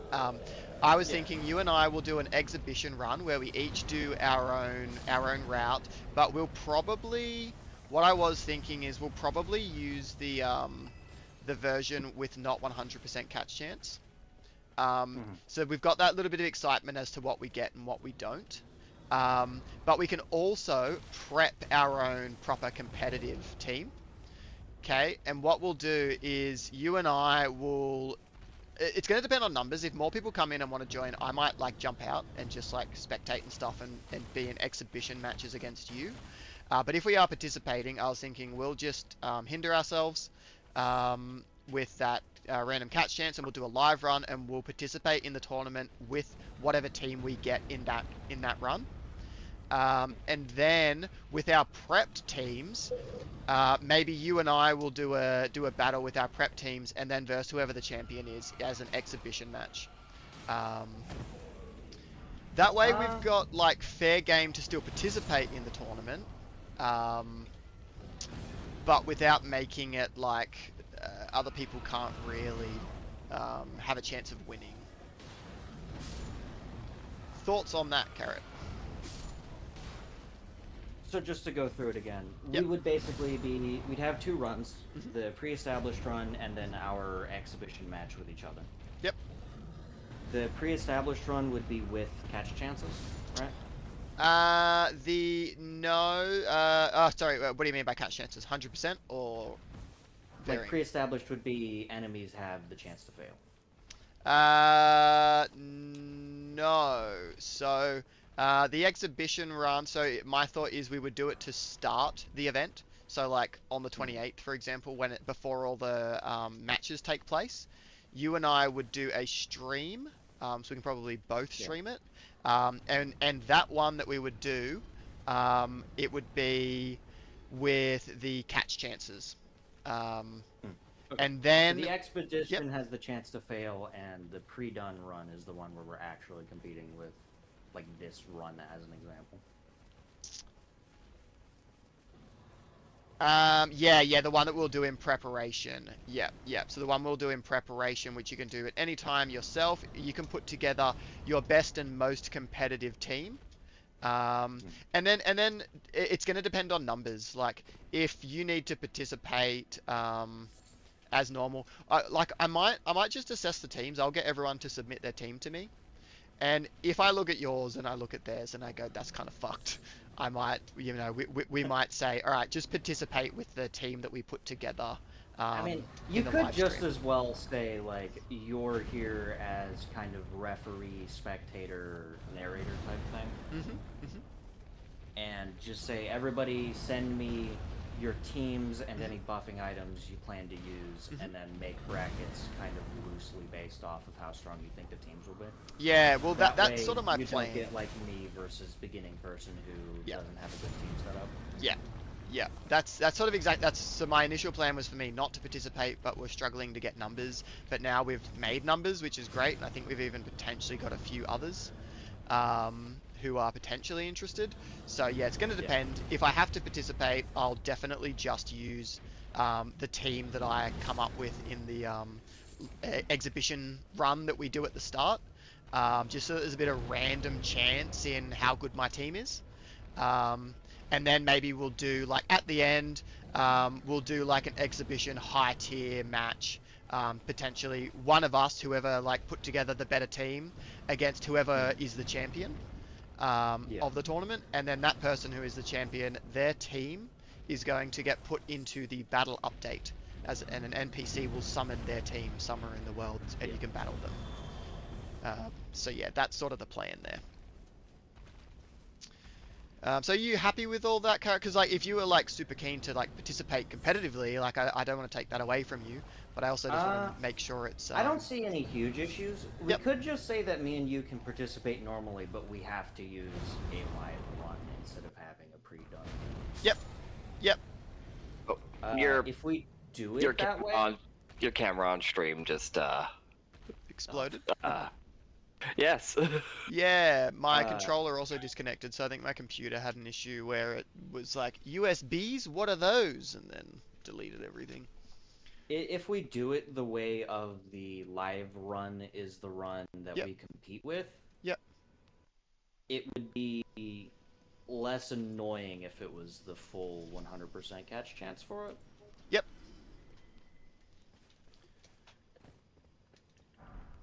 And then, of course, if we have time, we could do the intro with a streamed run with us doing the same rule set as everybody else with a 100% catch chance. Mhm. And then if we have time, maybe at the end of the event, do the more advanced rule set. Yeah, because that's the other thing. We could also do a advanced rule set run, where we don't play with any of the limitations, and you and I just actually go and make the best possible team we can, and do a battle with those teams as well. Yeah, which is maybe something better to do. Like maybe we do that. We just go for a full everything we can accomplish in a team run. If you'd be keen for that, Carrot. Sure. So in the current idea, how exactly is the event going to look? So, current plan for the event is. Lol, he disappears. That's funny. It's still there. It still takes damage and everything. It just kind of disappears during its transition. Yeah, yep. So, plan for the tournament is on the 28th. People will figure out whatever times work for them and their opponent. The idea is people have 24 hours to sort of do their first set of battles.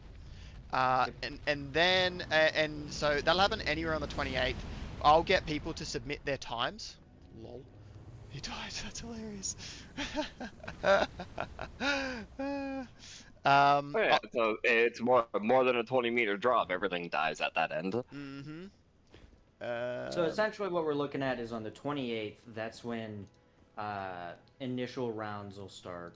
People figure out the times they're going to do, all that stuff. And then subsequent days, people will do their their battles as well. And then hopefully by the end of it, everybody will have done all all of the rounds? Yeah. So it is just tournament, knockout tournament at this point. So everyone will do their battle on the first day. Only the winners will go on to do it the second day. If people were interested in a losers bracket, like I'm fine with that. If people are still just keen to organize another one and battle someone else who lost the first round, I'm totally fine with that. The idea is I want to, and you're definitely welcome to join, Carrot. I want to be there during each of the battles and live stream it so that I'm catching footage of it and that'll all go up onto my YouTube. Oh yeah. So I want to commentate them. If you want to join, we can double up on that. Definitely feel free for whatever times work for you. For me, I might just have to get up in the middle of the night depending on certain people's availabilities. But I'm happy to take that. Then, yeah, as I said, you and I will just find a time on that first day to do an actual run so that anybody tuning in and seeing the battling understands, what goes into putting these runs together, so that there's that example there. Day 2, same thing. The winners are all just going to figure out the time that works and organize that. And then because we're getting less and less people, basically, in my eyes, goodbye, friend. Oh, he lived! All right, big boy. That's he landed on that rock in the middle. Yep, that's so funny. So on the second and third day, that's literally just going to be fully dependent on people's availabilities. If people are like, yep, I'm ready to do my semi-final run and the final run back to back, that's totally fine. We can just run that. But it's just making sure there's enough days so that people can find whatever times work for them. So... Should probably, are you planning on locking in the contestants on, on a specific day beforehand or something? I am hoping to have the matchups locked in by Friday, like this Friday, and then people have a week to figure out times. Okay, yeah. Yeah, so there should be plenty of time. This Friday being the 21st. Yes, yeah. And then the event starts on the 28th, so you've still got a whole week for you to figure out a time with your opponent, come up with what other times might work for if you win and go on to the next round. And then if I'm just sort of narrating, spectating, I'll be trying to get everybody's, as you said, teams, builds and stuff, and So this Friday, I'll... If people have got some runs, I'll ask people to submit the rough team that they either have or the rough team that they're going for. Probably, tell people to lock in their teams on, the 27th or something. Mm-hmm. That way you have a bit of time to figure out exactly who's going to fight who, that kind of thing. Well... I've been meaning to ask, sorry to interrupt. I've been meaning to ask, what are all the, rules for, catching? Is there, a time limit for how long I have to catch my team? So, the rules are 2 hours in game time. Meaning, if Don goes to check his, it should say, 2 hours and 30 minutes by now, because people are battling. So, 2:29. That's 2 hours in game time from when the tournament starts. Okay. I assume we're allowing to reuse the same team throughout the tournament. So as we go through the tournament, your time's going to go past that. Yep. Yep, absolutely. And so I'll just 2 hours check the in-game time at the end of each battle. I'll just get people to let me know. So a part of the submission will be how long's on your save. So I write that down and then do the battle, and I'll grab the save time when they quit as well, just so that there's no, funny business in between with so nobody's gone 40 minutes. Yeah. Okay. That's for the tournament. It's going to be, you can have a team of 6. Yeah, because I was super curious about that, because last night on the patch, before the 100% patch and everything like that. Yep. Well, the tournament patch. Last night, before that patch came out, I was doing some practice runs, and for a bit, I've been so used to a lot of challenge runners having I have an hour to grab whatever equipment and stuff, and that's all I can use. So I imposed on myself an hour limit of hey, grab what you possibly could, and okay, so it's 2 hours. Yeah. That's good to know. That gives me a lot more Mhm. I'm sure the rules are in the breathing Discord room. somewhere. Yeah, they're Uh, all, I think they're pinned in the Discord, but what I might do Yeah. is, because I've enforced some extra beginner rules to make sure it's beginner friendly, I'll do another post that just has all the rules in a single post, and share that and pin it, and that'll be where people can go for all the rules. But just to the rules, team of 6, 2 hours. You can't get a tier 5. The max you can have is tier 4, which just kind of Okay. discounts you from using anything with destined death, that sort of thing. You can have one summon at +6, and nothing else. Everything else has to be +5 or below. So, Okay. for example, with our teams, mine was a max of +5 because I just didn't get a +6, and Dawn had pages at +6. Everything else was a max of +5. Yeah. Okay. You can go wherever you want. You can fight whatever you want. You can catch whatever you want. Let's see. In the fight itself, you have to use the Prince of Death Cyst. You don't have to get the Prince of Death Cyst. We will give that to you, but you have to use it just because it makes summon aggros work a lot more fluidly for a tournament style thing. Yeah. So it doesn't just target the other summoner Yeah, and just so, beat the so shit. it doesn't target Yeah. the other player constant. Yeah. So for that, you'll need to have a build set up where you don't rely on all of your talisman slots. Yeah. That's fine. When I was messing around with it, the only talismans that I really relied on for myself was the Dear Favor, the Blessed Dew, and one of the physical damage negation talismans. And then, so I had a thought. What was the thought? You can't fight the other person's summon. We were playing around with the idea of if it's just you left with no summons, you could like fist only the enemy. I really don't think that's a good rule to keep. Yeah, nah, that was just us playing Because around. it'll drag it on. In other tournaments, we So- will do different flavors of tournaments, and one of them we might do, you can fight as well, or you can fight only the other player, or whatever. We can play around with different things, but for this beginner one, it's just a Pokemon battle, so it's just summons fighting summons. Let's see. You can use whatever buffing items you can get in Ron.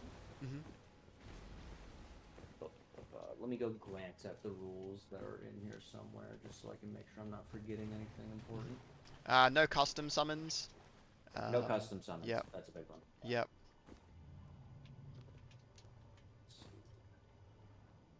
There is a pinned message. If you die, you lose immediately. So if you as the summoner are killed by summons, you lose. Even if your team was winning and clearly going to win, you must survive through to the end. Okay. If a summon is killed or recalled, it can't be resummoned.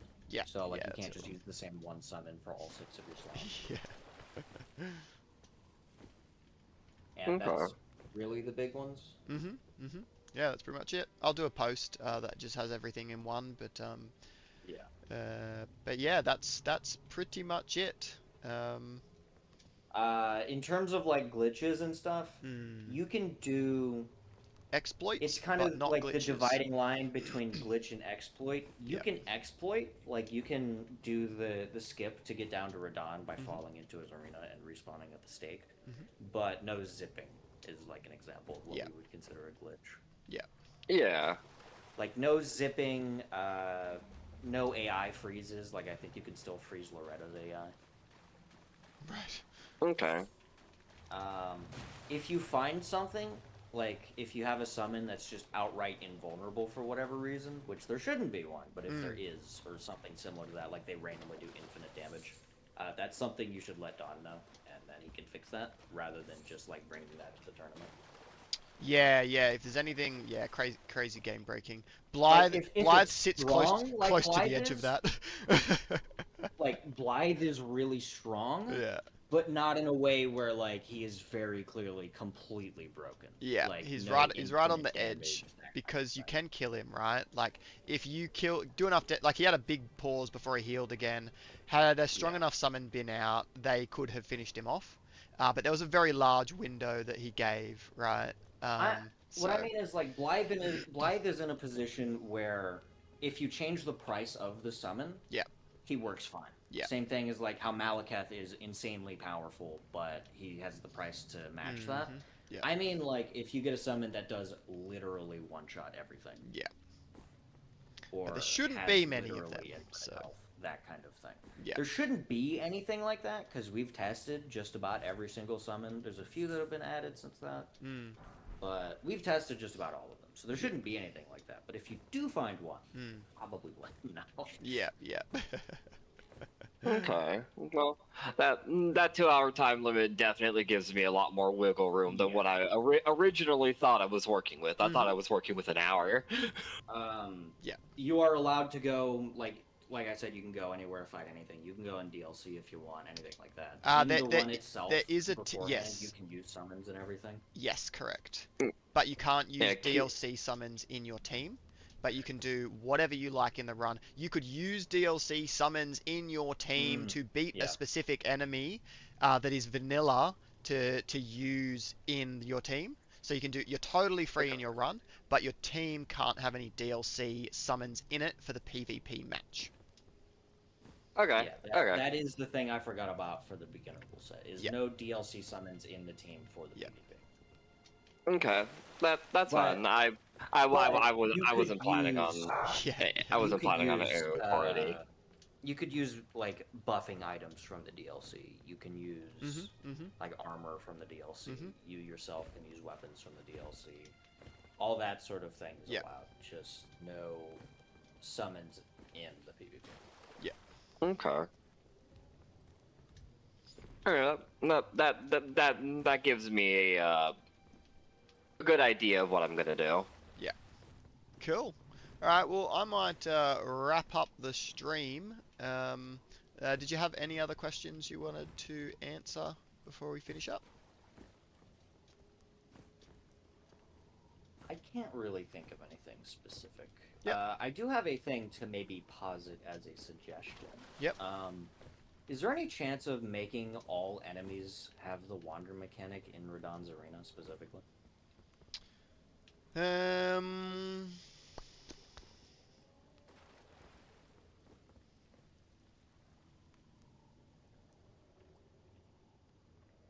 I'll probably say no.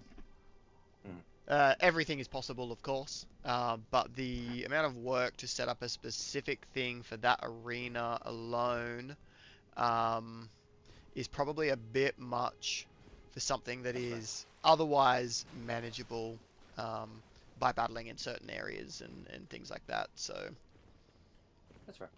Yeah. I can't think of anything else major I noticed.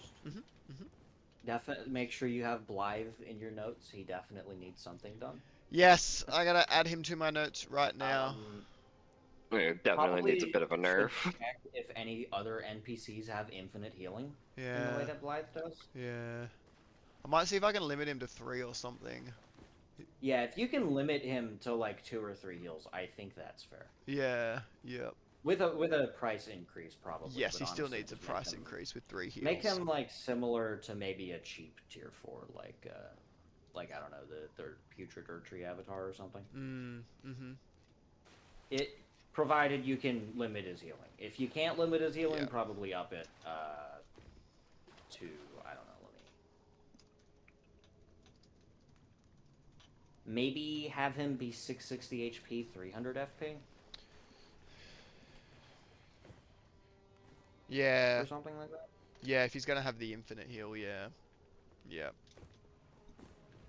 Yep. I will have a think and have a look at what I can do with Blythe, but yeah, I would say that's a little bit, that's, yeah, a bit strong as is, to the point where every team member should have Blythe, and any someone like that, I want to make changes to, because I don't. Alternatively, we could just allow a meta of where people use that one item that prevents healing in a vicinity, and just have that be part of the meta. Oh, interesting. Yeah, yeah, yeah. It's like, make sure you grab that and prep for if the other guy has Blythe. 'Cause Yeah, you just lose. yeah. And I mean, I'm open to that sort of thing. Like, as long as there's always an answer and ways to shut it down, you know? Because, you know, if they're not That attacking, would shut it down, yeah. yeah, yep, yep. I'd accept that. Ooh, you know what? I do have something I would like to test while I have you here. Mhm, mhm. Let me open up Hexington real quick. What I want to know is if Margit's Shackle works on a summoned Morgat. Hey, Shiro, good to see you. Oh yeah, yeah. Is it on the Actually, that NPC is a or is really it on good, the arena? I have Morgot, so Character data. Can you summon him though? let me check status. Oh, very almost. If you give me a rune arc, I can summon him. Oh, okay, that's easy. I'm 2 FP off. Do that, and then I have to give myself Margit Shackle. Yep, yep. Okay, use that.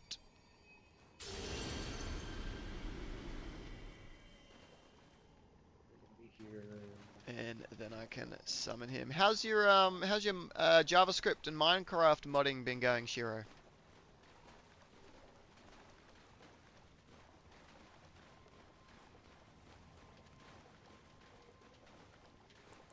Yeah. Alright, and then I'm gonna put us into PvP for this. Yep. Alright. Nice, nice. Alright. I forgot how much latency we had. Yeah, I know, right? It's bonkers. Okay, I guess. Like, I'm still learning basic coding. Yeah, Do you yeah. not see him? You don't see him. I do. Damn. Do you want to try and use the shackle anyway, and I'll tell you if it does anything? Sure. I think it probably won't affect him because he's like going ham on you right now and can't hit you, so it's probably a thing where you just can't affect each other. Yeah, if you want to unsummon him and Yeah. summon him, I think that would fix the not seeing thing. Yeah, yeah. Alright, cool. He is gone. And I will summon him again. There he is. Nice! It's on the NPC. It also deals no damage, so Does it force him into second phase? Well, it doesn't deal damage anyway. yeah. Does it force him into second phase as well? I don't think so. It did We not work a third time. I can confirm that. Yep, yep. So it's So the working limit's normally. working. Yeah, okay. Cool. It's really funny that I could like completely affect how the fight goes if Uh-huh. I have the shackle. Yep. And I am going to make that a Okay. specific rule, like you cannot damage the other Yeah, you summon. cannot, But if yeah. you have other effects, Have I had my summon out the entire time that I forgot he existed? have you? I thought you died. Oh shit! What? He must have just been wandering off somewhere. Yeah, That is I that think I is- saw him kill like a troll in the distance. Holy shit. that's wow. Yeah, that is a very cool thing with the specific way that I set up the wander, because I set up the wander to be not how you're meant to set it up. I did it as like a combo of wander but also follow, but prioritize wander. And so what happens is it'll wander and do its own thing, but if it loses all enemies and doesn't have any targets and you have a target nearby, it actually uses your target and will find its way back to you. Which is really There's cool. So many dead land squirts. Yeah. I wonder where he went. Wow, that's I want to see funny. him kill a Gil. Because I hate Oh, this boss yeah. so much. Yeah, I wanna yeah, see yeah, him yeah. die. Take that, Agil, you piece of shit.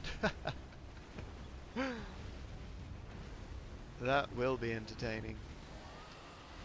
Oh, no, Okay. I don't do that so he doesn't kill me.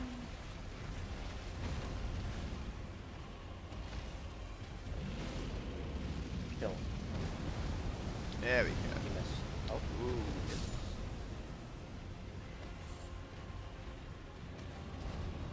I mean, good damage output. Good damage, good damage.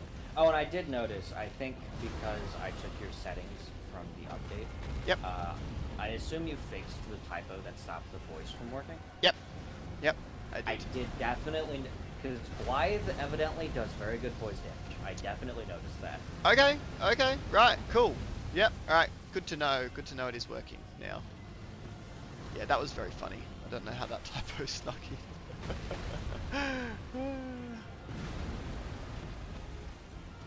I was very happy when I managed to catch the dragon kill this time. Yes. Yeah. Yeah. Yeah. That is very cool. So you've gotten good at fighting the Dragonkin soldier, hey? No, Blythe 1v1'd. Oh, that's hilarious. That's hilarious. I did not improve in the slightest. Yep. Blythe did, though. It was all Blythe. Yeah, damn. Blythe is crazy. Alright. I'm gonna have to do something about Blythe boy.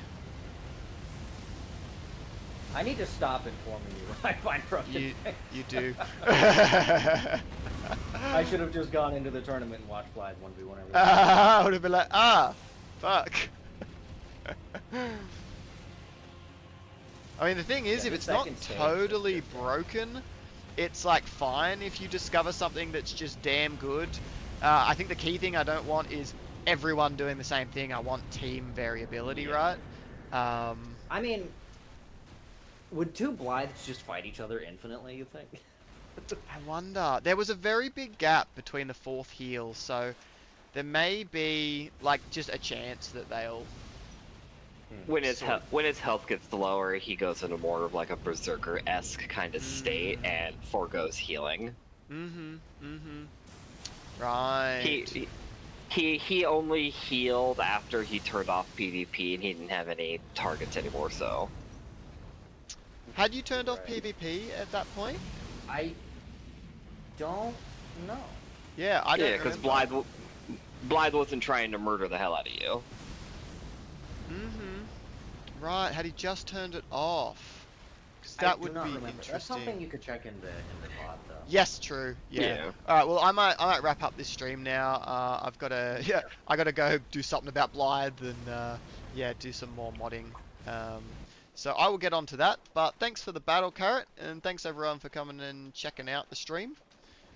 I'll do another one tomorrow with a different route, probably focusing on trying to get Godric or Morgott or something, and including Radahn in the run. Alright, cool. We'll finish up there. I'll potentially see you guys tomorrow. Oh, for sure, for sure. Alright, have a good day, everyone. See yous.